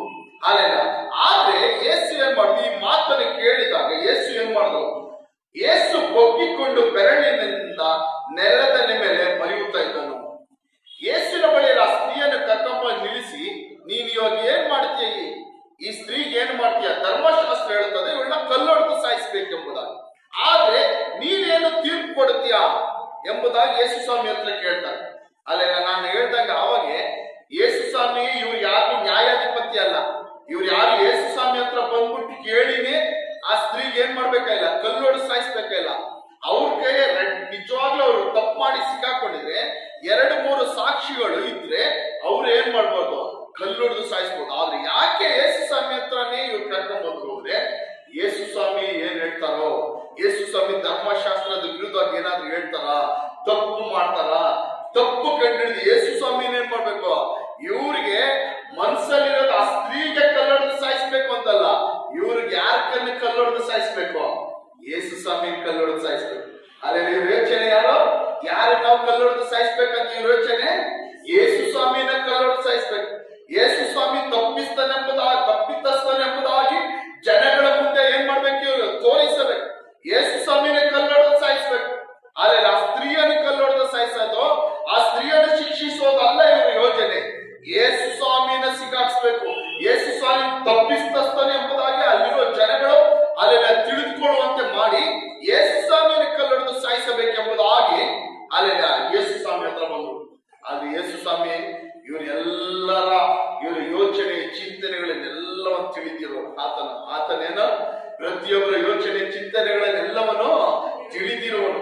ಅಲ್ಲೆಲ್ಲ ಯೇಸು ಸ್ವಾಮಿಗೆ ಮರೆಯಾದದ್ದು ಯಾವುದೂ ಇಲ್ಲ. ಅಲ್ಲೆಲ್ಲ ಯೇಸು ಸ್ವಾಮಿಗೆ ಮರೆಯಾದದ್ದು ಯಾವುದೂ ಇಲ್ಲ. ಅಲ್ಲೆಲ್ಲ ದೇವರ ವಾಕ್ಯ ಹೇಳುತ್ತದೆ, ಯೇಸು ಸ್ವಾಮಿ ಹೇಳ್ತಾರೆ, ನನಗೆ ಬೇರೆಯವರ ಕುರಿತಾಗಿ ಅಲ್ಲೆಲ್ಲ ನನ್ನ ಹತ್ರ ಯಾರು ಏನು ಹೇಳಬೇಕಾಗಿಲ್ಲ. ಅಲ್ಲೆಲ್ಲ ಯೇಸು ಸ್ವಾಮಿ ಏನ್ ಹೇಳ್ತಾರಂದ್ರೆ, ಅಲ್ಲೆಲ್ಲ ನನಗೆ ಪ್ರತಿ ಮನುಷ್ಯನು ಅಲ್ಲೆಲ್ಲ ನೋಡ್ರಿ, ಆತರ ಯೋಹಾನ್ 2ನೇ ಅಧಿಕಾರ ಅದರ ಲಾಸ್ಟ್ ವಾಕ್ಯ, ಅಲ್ಲಿ 25ನೇ ವಾಕ್ಯ, 25ನೇ ವಾಕ್ಯದ ನೋಡ್ರಿ, ಪ್ರತಿ ಮನುಷ್ಯನ ಅಂತಂದ್ರ್ಯವನ್ನು ತಿಳಿದವನಾದ ಕಾರಣ ಯಾವನು ಯಾವ ಮನುಷ್ಯನ ವಿಷಯದಲ್ಲೂ ಆತನಿಗೆ ಸಾಕ್ಷಿ ಕೊಡಬೇಕ ಅವಶ್ಯವಿರಲಿಲ್ಲ. ಅಲ್ಲೆಲ್ಲ ಏನಂತೆ, ಯೇಸು ಸ್ವಾಮಿ ಪ್ರತಿ ಮನುಷ್ಯನ ಹೃದಯವನ್ನು ತಿಳಿದವನು. ಯಾರು ಯೇಸು ಸ್ವಾಮಿ? ಅಲ್ಲೆಲ್ಲ ನಮ್ಮ ನಿಮ್ಮ ಹೃದಯವನ್ನು, ನಿಮ್ಮ ಆಲೋಚನೆಗಳನ್ನು, ಯೋಚನೆಗಳನ್ನು ಎಲ್ಲ ತಿಳಿದವರು. ಅಲ್ಲೆಲ್ಲ ಪ್ರತಿಯೊಬ್ಬರ ಮನಸ್ಸಲ್ಲಿ ಏನಿದೆ, ಪ್ರತಿಯೊಬ್ಬರ ಯೋಚನೆಗಳೇನಿದೆ ಎಲ್ಲವನ್ನು ತಿಳಿದವರು ಯೇಸು ಸ್ವಾಮಿ. ನಾವು ಆರಾಧಿಸುವಂತ ಯೇಸು ಸ್ವಾಮಿ ನಮ್ಮ ಹೃದಯಗಳು, ನಮ್ಮ ಯೋಚನೆಗಳು, ನಮ್ಮ ಚಿಂತನೆಗಳು ಎಲ್ಲ ತಿಳಿದವರು. ಯೇಸು ಸ್ವಾಮಿ ಬಗ್ಗೆ, ಅವ್ರ ಬಗ್ಗೆ ಹೋಗಿ ಹೇಳೋದು, ಇವ್ರ ಬಗ್ಗೆ ಹೋಗಿ ಯೇಸು ಸ್ವಾಮಿಗೆ ಒಬ್ರು ಹೇಳಿನೇ ಅವ್ರ ಬಗ್ಗೆ ತಿಳ್ಕೊಳ್ಬೇಕು ಅಂತ ಯೇಸು ಸ್ವಾಮಿಗಿಲ್ಲ. ಪ್ರತಿಯೊಬ್ಬರ ಯೋಚನೆ, ಪ್ರತಿಯೊಬ್ಬರ ಚಿಂತನೆ, ಪ್ರತಿಯೊಬ್ಬರ ಕುರಿತಾಗಿ, ಪ್ರತಿಯೊಬ್ಬರ ಇವತ್ತಿನ ಕಾರ್ಯ, ಬರುವ ದಿನದ ಕಾರ್ಯ, ಪ್ರತಿಯೊಬ್ಬರ ಹುಟ್ಟಿನಿಂದ ಸಾಯುವವರೆಗೂ ಪ್ರತಿ ಮನುಷ್ಯನ ಎಲ್ಲ ವಿಷಯಗಳು, ಎಲ್ಲ ಕಾರ್ಯಗಳನ್ನು ಯಾರು ತಿಳಿದಿದ್ದಾರೆ? ಯೇಸು ಸ್ವಾಮಿ. ಹಲ್ಲೆಲೂಯಾ. ನಾವು ಆರಾಧಿಸುವಂತ ಯೇಸು ಸ್ವಾಮಿ ಎಲ್ಲ ತಿಳಿದಿದ್ದಾರೆ. ಅಲ್ಲೇನ ನಮ್ಮ ಪ್ರತಿಯೊಬ್ಬರ ಜೀವನದ ಪ್ರತಿ ಕಾರ್ಯಗಳನ್ನು ಯೇಸು ಸ್ವಾಮಿ ತಿಳಿದಿದ್ದಾರೆ. ನಮ್ಮ ಜೀವನದ ಕೊನೆ ಅಂತ್ಯದವರೆಗಿರುವಂತ ಪ್ರತಿ ವಿಷಯಗಳನ್ನು, ಪ್ರತಿ ಕಾರ್ಯಗಳನ್ನು ಯಾರು ತಿಳಿದಿದ್ದಾರೆ? ಯೇಸು ಸ್ವಾಮಿ ತಿಳಿದಿದ್ದಾರೆ. ಆತನಿಗೆ ಮರೆಯಾಗಿರೋದು ಯಾವುದಿಲ್ಲ. ಹಲ್ಲೆಲೂಯಾ. ಆ ದೇವರನ್ನೇ ನಾವು ಆರಾಧಿಸಿದ್ವಿ. ಅಲ್ಲೇನೇನು ನಮ್ಮ ಬಗ್ಗೆ ಏನು ಗೊತ್ತಿಲ್ಲದೆ ಇರೋ ದೇವರನ್ನಲ್ಲ, ನಮ್ಮ ಬಗ್ಗೆ ನಾವು ನಮ್ಮ ಕುರಿತಾಗಿ ಹೇಳಬೇಕು ಎಂಬುದಾಗಿರುವಂತ ಒಬ್ಬ ದೇವರನ್ನಲ್ಲ ನಾವು ಆರಾಧಿಸೋದು, ನಮ್ಮ ಕುರಿತಾಗಿ ಎಲ್ಲವನ್ನು ಅರಿತಿರುವ ದೇವರನ್ನು ನಾವೇನ್ ಮಾಡ್ತಾ ಇದ್ದೀವಿ? ಆರಾಧಿಸ್ತಿದ್ದೀವಿ. ಹಲ್ಲೆಲೂಯಾ. ಹಲ್ಲೆಲೂಯಾ. ಯಾವ ದೇವರು ನಾವು ಆರಾಧಿಸೋ ದೇವರು? ನಮ್ಮ ಭವಿಷ್ಯ, ನಮ್ಮ ಹುಟ್ಟಿನಿಂದ ಕೊನೆಯವರೆಗೂ ನಮ್ಮ ಪ್ರತಿಯೊಂದು ವಿಷಯಗಳು, ಪ್ರತಿಯೊಂದು ನಮ್ಮ ಹಿಂದಿನ ಕಾರ್ಯಗಳು ಮಾತ್ರವಲ್ಲ, ಮುಂದೆ ನಮ್ಮ ಜೀವನಗಳಲ್ಲಿ ನಡೆಯುವಂತ, ಮುಂದೆ ನಮ್ಮ ಜೀವನಗಳಲ್ಲಿ ಸಂಭವಿಸುವಂತ, ಮುಂದೆ ನಮ್ಮ ಎಲ್ಲಾ ಕಾರ್ಯಗಳ, ನಮ್ಮ ಮಕ್ಕಳ ಕಾರ್ಯಗಳು, ನಮ್ಮ ಕುಟುಂಬಗಳ ಕಾರ್ಯಗಳನ್ನು, ಈ ಸಭೆ ಕಾರ್ಯಗಳಲ್ಲಿ, ಸೇವೆ ಕಾರ್ಯಗಳನ್ನು ಎಲ್ಲವನ್ನು ತಿಳಿದಿರುವಂತ ಯೇಸುವನ್ನೇ ನಾವೇನ್ ಮಾಡ್ತಾ ಇದ್ದೀವಿ? ನಾವು ಆರಾಧಿಸುತ್ತಿದ್ದೀವಿ.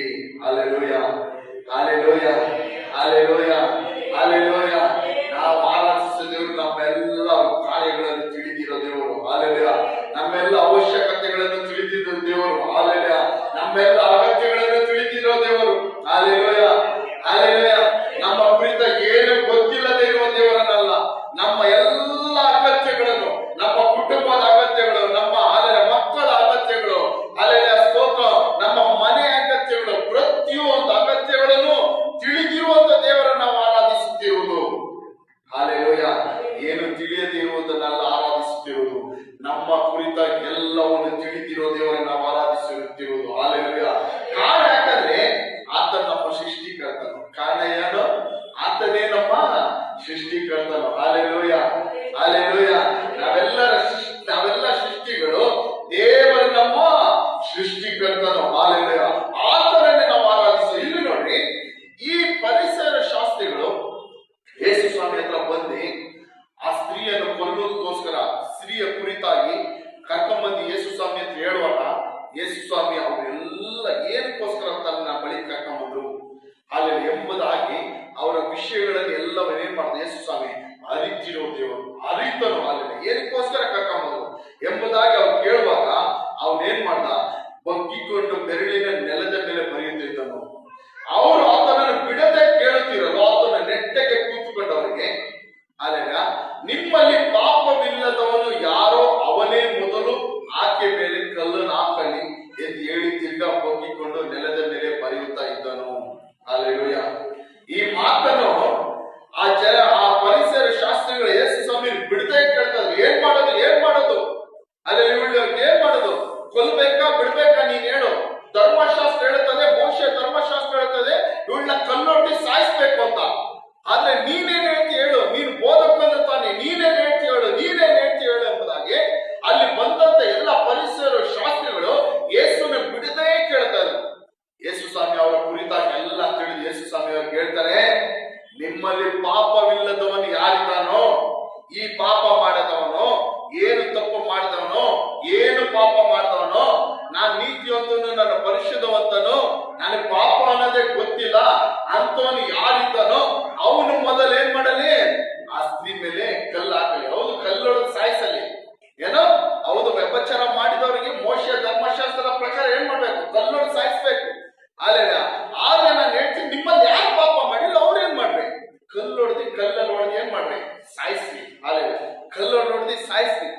ಅಲ್ಲ, ಇವಾಗ ನಾನ್ ಕೇಳ್ತೀನಿ, ಯೇಸು ಸ್ವಾಮಿ ಧರ್ಮಶಾಸ್ತ್ರವನ್ನು ಪೂರೈಸಕ್ ಬಂದ್ರ, ಅದನ್ನು ತೆಗೆದಾಕಕ್ ಬಂದ್ರ?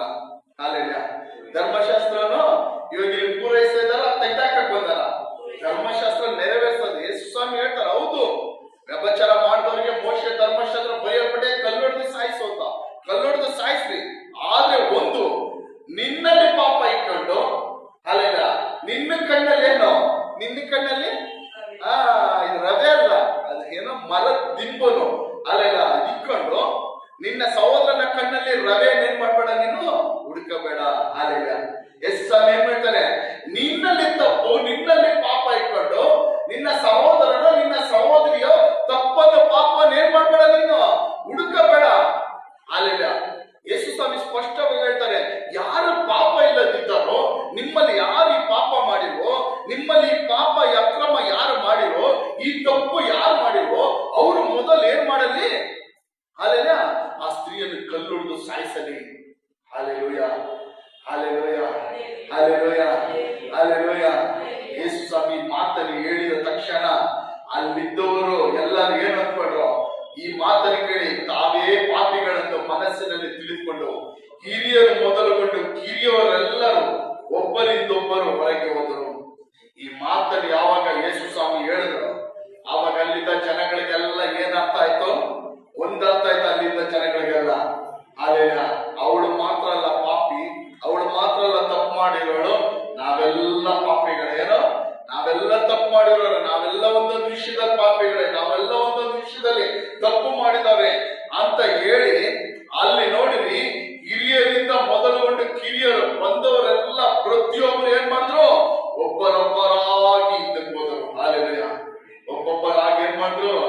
ಹಿಂದಕ್ಕೆ ಹೋದರು. Hallelujah, hallelujah, hallelujah. ಯೇಸು ಸ್ವಾಮಿ ಹೇಳಿದ್ರು, ನಿಮ್ಮಲ್ಲಿ ಯಾರು ತಪ್ಪಿರೋ ಅವ್ರು ಮೊದಲು ಕಲ್ಲೊಡಿಲಿ, ಅವ್ರು ಕಲ್ಲೊಡಿ ಸಾಯಿಸ್ಲಿ. ಹಾಲೆಲೂಯಾ. ಆದ್ರೆ ಅಲ್ಲಿರೋ ಪ್ರತಿಯೊಬ್ಬರಿಗೆ ಏನ್ ಗೊತ್ತಾಯ್ತು? ಒಂದು ವಿಷಯ, ಹೌದು, ನಾನು ಪಾಪಿನೇ, ನಾನು ತಪ್ಪು ಮಾಡಿದವನೇ. ಹಾಲೆಲೂಯಾ. ನಾನು ಈ ತಪ್ಪು ಮಾಡದೇ ಇರ್ಬೋದು, ಈ ಪಾಪ ಮಾಡದೇ ಇರ್ಬೋದು, ಆದ್ರೆ ಬೇರೆ ತಪ್ಪು ಮಾಡಿದ್ದೀನಿ, ಬೇರೆ ಪಾಪ ಮಾಡಿದ್ದೀನಿ.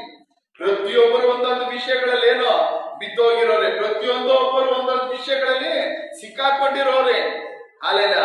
ಅವರನ್ನು ಬಿಡಿಸೋಕೆ, ರಕ್ಷಿಸೋಕೋಸ್ಕರನೇ ಯೇಸು ಸ್ವಾಮಿ ಬಂದಿರೋದು. ಆ ಪಾಪದ ಬಂಧನದಿಂದ ಬಿಡುಗಡೆ ಮಾಡೋಕ್ಕಾಗಿನೇ ಈ ಯೇಸು ಸ್ವಾಮಿ ಏನು ಬಂದಿರೋದು. ಪಾಪದಲ್ಲಿ ಹಾಗೆ ಬಿದ್ದುಕೊಂಡಿರೋದಕ್ಕಲ್ಲ. ಹಾಲೆಲೂಯಾ.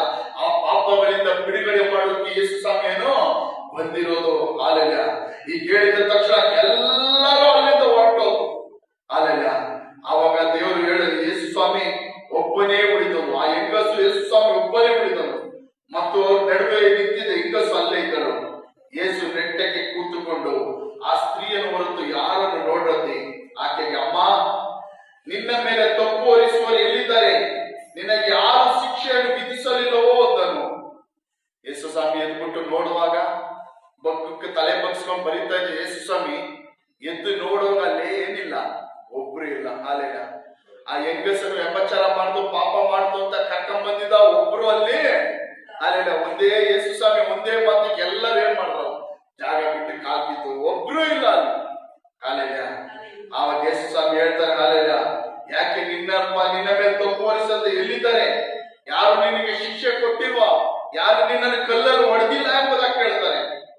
ಅವಾಗ ಆ ಸ್ತ್ರೀ ಹೇಳ್ತಾರೆ, ಯಾರು ವಿಧಿಸಲಿಲ್ಲ ಸ್ವಾಮಿ ಅಂದಳು. ಯೇಸು ಆಕೆಗೆ, ನಾನು ನಿನಗೆ ಶಿಕ್ಷೆ ವಿಧಿಸುವುದಿಲ್ಲ, ಹೋಗು, ಇನ್ನ ಮೇಲೆ ಪಾಪ ಮಾಡಬೇಡ ಎಂದು ಹೇಳಿದನು. ಹಾಲೆಲೂಯ. ಹಾಲೆಲೂಯ. ಯೇಸು ಸ್ವಾಮಿ ಏನ್ ಹೇಳ್ತಾಳ ಸ್ತ್ರೀಗೆ? ಹಾಲೆಲೂಯ. ಏನೋ, ಯಾರು ನಿನಗೆ ವಿಧಿಸಲಿಲ್ಲ, ನೀನು ಹೋಗು, ನಾನು ನಿನಗೆ ಏನ್ ಮಾಡುವುದಿಲ್ಲ, ನಾನು ನಿನಗೆ ಶಿಕ್ಷೆಯನ್ನು ಕೊಡುವುದಿಲ್ಲ. ಹಾಲೆಲೂಯ. ನಾನು ನಿನ್ನನ್ನು ಏನ್ ಮಾಡುವುದಿಲ್ಲ, ಶಿಕ್ಷಿಸುವುದಿಲ್ಲ, ನಾನು ನಿನ್ನನ್ನು ದಂಡಿಸುವುದಿಲ್ಲ, ನಾನು ನಿನ್ನನ್ನು ದಂಡಿಸುವುದಿಲ್ಲ. ಆದ್ರೆ ಇಲ್ಲಿ ಅಲ್ಲೆಲ್ಲ ಮುಂದೆ ಅರ್ಥ ಮಾಡ್ಕೊಳ್ಬೇಕು. ಯೇಸು ಸ್ವಾಮಿ ಹೇಳಿದ ಮಾತು ಏನು? ನಿಮ್ಮಲ್ಲಿ ಯಾರು ಪಾಪ ಮಾಡಿದ್ರು ಅವ್ರು ಏನ್ ಮಾಡಿರಿ? ಆ ಸ್ತ್ರೀಯನ್ನು ದಂಡಿಸಲಿ ಅಂತ. ಆದ್ರೆ ಅಷ್ಟು ಜನ ಹೋದ್ರು. ಆದ್ರೆ ಅಲ್ಲಿ ಪಾಪ ಮಾಡೋದೇ ಒಬ್ರು ಅಲ್ಲಿದ್ರು. ಯಾರು? ಪಾಪ ಮಾಡೋದಂತ ಒಬ್ರು ಅಲ್ಲಿದ್ರು. ಯಾರು? ದಂಡನೆ ಕೊಡೋದಕ್ಕೆ ಅರ್ಹನೊಬ್ಬನಿದ್ದ ಅಲ್ಲಿ. ಯಾರು? ಯೇಸು ಸ್ವಾಮಿ ಇದ್ದರು. ಹಾಲೆಲೂಯ. ಯೇಸು ಸ್ವಾಮಿ ಕುರಿತಾಗಿ ದೇವರ ವಾಕ್ಯ ಹೇಳುತ್ತದೆ, ಅವನಲ್ಲಿ ಪಾಪ ಇಲ್ಲ. ಪಾಪದ ಕುರಿತಾಗಿ ಅವನಿಗೆ ಏನಿಲ್ಲ, ಅರಿವೇ ಇಲ್ಲ, ಪಾಪವೇ ಇಲ್ಲ. ಯೇಸು ಸ್ವಾಮಿಯಲ್ಲಿ ಏನಿಲ್ಲ, ಪಾಪವೇ ಇಲ್ಲ. ಆತನಿಗೆ ಪಾಪದ ಕುರಿತಾಗಿ ಏನಿಲ್ಲ, ಅರಿವೇ ಇಲ್ಲ. ಹಾಲೆಲೂಯ. ಅಲ್ಲಿ ದಂಡಿಸಲು ಯೋಗ್ಯನೊಬ್ಬ ಇದ್ದ. ಅಲ್ಲಿ ದಂಡಿಸೋಕೆ ಅರ್ಹನೊಬ್ಬ ಇದ್ದ. ಅವಳು ಮಾಡಿದ ತಪ್ಪುಗಳಿಗೆ, ಪಾಪಗಳಿಗೆ ತಕ್ಕಂತೆ ದಂಡಿಸುವಂತೆ ಅರ್ಹನಲ್ಲೊಬ್ಬ ಇದ್ದ. ಅರ್ಹತೆ ಉಳ್ಳನು, ಯೋಗ್ಯತೆ ಉಳ್ಳನಲ್ಲೊಬ್ಬ ಇದ್ದ. ಅದ್ಯಾರು? ಯೇಸು ಸ್ವಾಮಿ ಅಲ್ಲಿ ಇದ್ದನು. ಆದ್ರೆ ಯೇಸು ಸ್ವಾಮಿ ಏನ್ ಹೇಳ್ತಾರೆ? ಹಾಲೆಲ್ಲ, ನಾನು ನಿನ್ನ ಶಿಕ್ಷಿಸಲ್ಲ, ನಾನು ನಿನ್ನ ಏನ್ ಮಾಡಲ್ಲ, ದಂಡಿಸಲ್ಲ. ಅಲ್ಲೆಲ್ಲ, ನಾನು ನಿನ್ನ ಏನ್ ಮಾಡಲ್ಲ, ದಂಡಿಸಲ್ಲ. ನಿನ್ನ ಅಪರಾಧಗಳನ್ನು ನಾನು ಏನ್ ಮಾಡಲ್ಲ, ನಿನಗೆ ಶಿಕ್ಷಿಸಲ್ಲ. ನಿನ್ನ ದ್ರೋಹಗಳಿಗೆ ನಾನು ನಿನ್ನನ್ನು ದಂಡಿಸಲ್ಲ, ಶಿಕ್ಷಿಸಲ್ಲ. ಅಲ್ಲೆಲ್ಲ. ಆದ್ರೆ ನಾ ಹೇಳ್ತಾ ಇದ್ದೀನಿ, ಯೇಸು ಸ್ವಾಮಿ ಹೇಳ್ತಾರೆ, ಹೋಗು, ಇನ್ನ ಮೇಲೆ ಏನ್ ಮಾಡ್ಬೇಡ, ನೀನು ಪಾಪ ಮಾಡಬೇಡ. ಹಾಲೆಲೂಯ. ಇನ್ನ ಮೇಲೆ ನೀನ್ ಏನ್ ಮಾಡ್ಬೇಡ, ನೀನು ಪಾಪ ಮಾಡಬೇಡ. ಹಾಲೆಲೂಯ. ಯೇಸು ಸ್ವಾಮಿ ಅವಳನ್ನು ದಂಡಿಸದೆ ಬಿಟ್ಟಿದ್ದು ಕಾರಣ ಯಾಕಂದ್ರೆ, ಅಲ್ಲೆಲ್ಲ, ಇನ್ನ ಮೇಲೆ ಅವಳು ಏನ್ ಮಾಡ್ಬಾರ್ದು, ಅಲ್ಲೆಲ್ಲ ಪಾಪ ಮಾಡಬಾರ್ದು ಅಂತ ದಂಡಿಸದೆ ಬಿಟ್ಟಿದ್ದು, ಅವಳ ಪಾಪಗಳನ್ನು ಕ್ಷಮಿಸಿ ಇನ್ನ ಮೇಲೆ ಅವಳು ಏನ್ ಮಾಡ್ಬಾರ್ದು, ಪಾಪ ಮಾಡಬಾರ್ದು. ಆ ಪಾಪದಲ್ಲಿ ಸಿಕ್ಕಾಕೊಳ್ಬಾರ್ದು, ಪಾಪ ತಿರ್ಗಾ ಮಾಡಬಾರ್ದು. ಹಾಲೆಲೂಯ. ಹಾಲೆಲೂಯ. ಯೇಸು ಸ್ವಾಮಿಗೆ ಗೊತ್ತಿತ್ತು, ಇನ್ನ ಸ್ವಲ್ಪ ದಿನಗಳಲ್ಲಿ ನಾನು ಈ ಮಗಳಿಗೋಸ್ಕರವೂ ನಾನು ಏನ್ ಮಾಡ್ತೀನಿ, ಅವಳ ಪಾಪವನ್ನು ನಾನೇನ್ ಮಾಡ್ತೀನಿ, ಒತ್ತುಕೊಂಡು ಸಾಯ್ತೀನಿ. ಹಾಲೆಲೂಯ. ಯೇಸು ಸ್ವಾಮಿಗೆ ಏನ್ ಗೊತ್ತಿತ್ತು? ಇನ್ನ ಸ್ವಲ್ಪ ದಿನಗಳಲ್ಲಿ ಏನ್ ಮಾಡ್ತೀನಿ, ಈ ಸ್ತ್ರೀಗೋಸ್ಕರ, ಈ ಮಗಳ ಪಾಪಗಳನ್ನು ನಾನೇನ್ ಮಾಡ್ಬೇಕು, ಕಲ್ವಾರಿ ಶಿಲ್ಬೆಯಲ್ಲಿ ಒತ್ತುಕೊಳ್ಳಬೇಕಾಗಿದೆ. ಹಾಲೆಲೂಯ. ಹಾಲೆಲೂಯ. ಯೇಸು ಸ್ವಾಮಿ ಅದಕ್ಕೆ ಹೇಳಿದ್ರು, ಹಾಲೆಲೂಯ, ನಾನು ನಿನ್ನನ್ನು ದಂಡಿಸಲ್ಲ, ಹಾಲೆಲೂಯ, ನಾನು ನಿನ್ನನ್ನು ಶಿಕ್ಷಿಸಲ್ಲ. ನೀನ್ ಮಾಡಿದ ಪಾಪಗಳಿಗೋಸ್ಕರ ಇನ್ನ ಸ್ವಲ್ಪ ದಿನಗಳಲ್ಲಿ ಆ ದಂಡನೆಯನ್ನು, ಆ ಶಿಕ್ಷೆಯನ್ನು ನಾನೇನ್ ಮಾಡ್ತೀನಿ, ನಾನು ವಹಿಸಿಕೊಳ್ತೀನಿ. ಕಲ್ವಾರಿ ಶಿಲ್ಬೆ ನಾನು ವಹಿಸಿಕೊಳ್ತೀನಿ. ನಾನು ಕಲ್ವಾರಿ ಶಿಲ್ಬೆಯಲ್ಲಿ ಆ ಶಿಕ್ಷೆಗಳು, ಪಾಪಗಳಿಗೋಸ್ಕರ ನಾನು ದಂಡಿಸಲ್ಪಡ್ತೀನಿ. ಹಾಲೆಲೂಯ. ಹಾಲೆಲೂಯ. ಯೇಸು ಸ್ವಾಮಿ ಅವ್ರಿಗೆ ಹೇಳ್ತಾರೆ, ಇನ್ನು ನೀನು ಪಾಪ ಮಾಡಬೇಡ. ಹಾಲೆಲೂಯ. ಇನ್ನು ಏನು ಪಾಪ ಮಾಡಬೇಡ. ಅಲ್ಲೆಲ್ಲ ರಕ್ಷಿಸಲ್ಪಟ್ಟಂತ ದೈವ ಜನಗಳಾದ ನಮಗೆ ಪ್ರತಿಯೊಬ್ಬರಿಗೆ ಯೇಸು ಸ್ವಾಮಿ ಹೇಳುವಂತ ಒಂದು ಮಾತಿದೆ. ಅದೇನು ಮಾತು ಅಂದ್ರೆ, ಇನ್ನ ಏನ್ ಮಾಡ್ಬೇಡ್ರಿ, ಪಾಪ ಮಾಡಬೇಡ್ರಿ. ಅಲ್ಲೆಲ್ಲ ಇಷ್ಟು ದಿನಗಳು, ಇಷ್ಟು ವರ್ಷಗಳು ಅಲ್ಲೆಲ್ಲ ಯಾವ ರೀತಿಯಾದ ತಪ್ಪುಗಳು, ಪಾಪಗಳು ಮಾಡಿದ್ರೆ ಪರವಾಗಿಲ್ಲ. ಆದ್ರೆ ಯೇಸು ಸ್ವಾಮಿಯ ಇವತ್ತು ಹೇಳ್ತಾರೆ, ಇನ್ನ ನೀವೇನು ಮಾಡ್ಬೇಡ್ರಿ, ಪಾಪವನ್ನು ಏನ್ ಮಾಡ್ಬೇಡ್ರಿ, ಮಾಡಬೇಡ್ರಿ. ಹಾಲೆಲೂಯ. ಹಾಲೆಲೂಯ. ಯೇಸು ಸ್ವಾಮಿ ಏನ್ ಮಾಡ್ದ, ಅವಳನ್ನು ಕ್ಷಮಿಸಿದ್ರು. ಹಾಲೆಲೂಯ. ಯೇಸು ಸ್ವಾಮಿ ಏನ್ ಮಾಡ್ದ, ಅವಳನ್ನು ಕ್ಷಮಿಸಿದ್ರು. ಹಾಲೆಲೂಯ. ಹಾಲೆಲೂಯ. ಯೇಸು ಸ್ವಾಮಿ ಏನ್ ಮಾಡಿದ್ರು? ಕ್ಷಮಿಸಿದ್ರು. ಯೇಸು ಸ್ವಾಮಿ ಅವಳನ್ನು ಕ್ಷಮಿಸಿದ್ರು. ಹಾಲೆಲೂಯ. ಅವಳಿಗೆ ಹೇಳಿದ್ರು, ಹೊಸ ಜೀವನ ಏನ್ ಮಾಡು, ಹೊಸ ಜೀವನ ಹೊಂದಿಕೊ. ಹಳೆ ಪಾಪವನ್ನು ಏನ್ ಮಾಡು, ಬಿಟ್ಟು ಬಿಡು. ಹಳೆ ಕಾರ್ಯವನ್ನು ಏನ್ ಮಾಡು, ಬಿಟ್ಟು ಬಿಡು. ಯೇಸು ಸ್ವಾಮಿ ಏನಕ್ಕೆ ಅವಳನ್ನು ಕ್ಷಮಿಸುವುದು ಅಂದ್ರೆ, ಅವಳು ಹಳೆ ಕಾರ್ಯಗಳನ್ನು ಬಿಟ್ಟು, ಹಳೆ ಪಾಪವನ್ನು ಬಿಟ್ಟು ಹೊಸದಾಗಿ ಅವಳು ಏನ್ ಮಾಡಿದ್ರಿ, ಬದುಕಲಿ, ಹೊಸದಾಗಿ ಜೀವಿಸಲೆಂಬುದಾಗಿ. ಹಾಲೆಲೂಯ. ಯೇಸು ಸ್ವಾಮಿ ಅವಳ ಹಿಂದಿನ ಜೀವನವನ್ನು, ಹಿಂದಿನ ಕಾರ್ಯಗಳನ್ನು, ಹಿಂದಿನ ಪಾಪಗಳನ್ನು ಯೇಸು ಸ್ವಾಮಿ ಏನ್ ಮಾಡಿದ್ರು? ಪರಿಪೂರ್ಣವಾಗಿ ಕ್ಷಮಿಸಿದ್ರು. ಯೇಸು ಸ್ವಾಮಿ ಏನ್ ಮಾಡಿದ್ರು? ನಿಮ್ಮ ಪಾಪಗಳನ್ನು, ನಿಮ್ಮ ಅಕ್ರಮಗಳನ್ನು, ನಮ್ಮ ಹಿಂದಿನ ಕಾರ್ಯಗಳನ್ನು ಯಾವ ರೀತಿ ಕ್ಷಮಿಸಿದ್ರು, ಅದೇ ರೀತಿ ಯೇಸು ಸ್ವಾಮಿ ಅವಳ ಹಿಂದಿನ ಕಾರ್ಯಗಳನ್ನೆಲ್ಲ ಏನ್ ಮಾಡಿದ್ರು? ಪರಿಪೂರ್ಣವಾಗಿ ಕ್ಷಮಿಸಿದ್ರು. ನಿಮ್ಮನ್ನು ಕ್ಷಮಿಸಿದಾರ?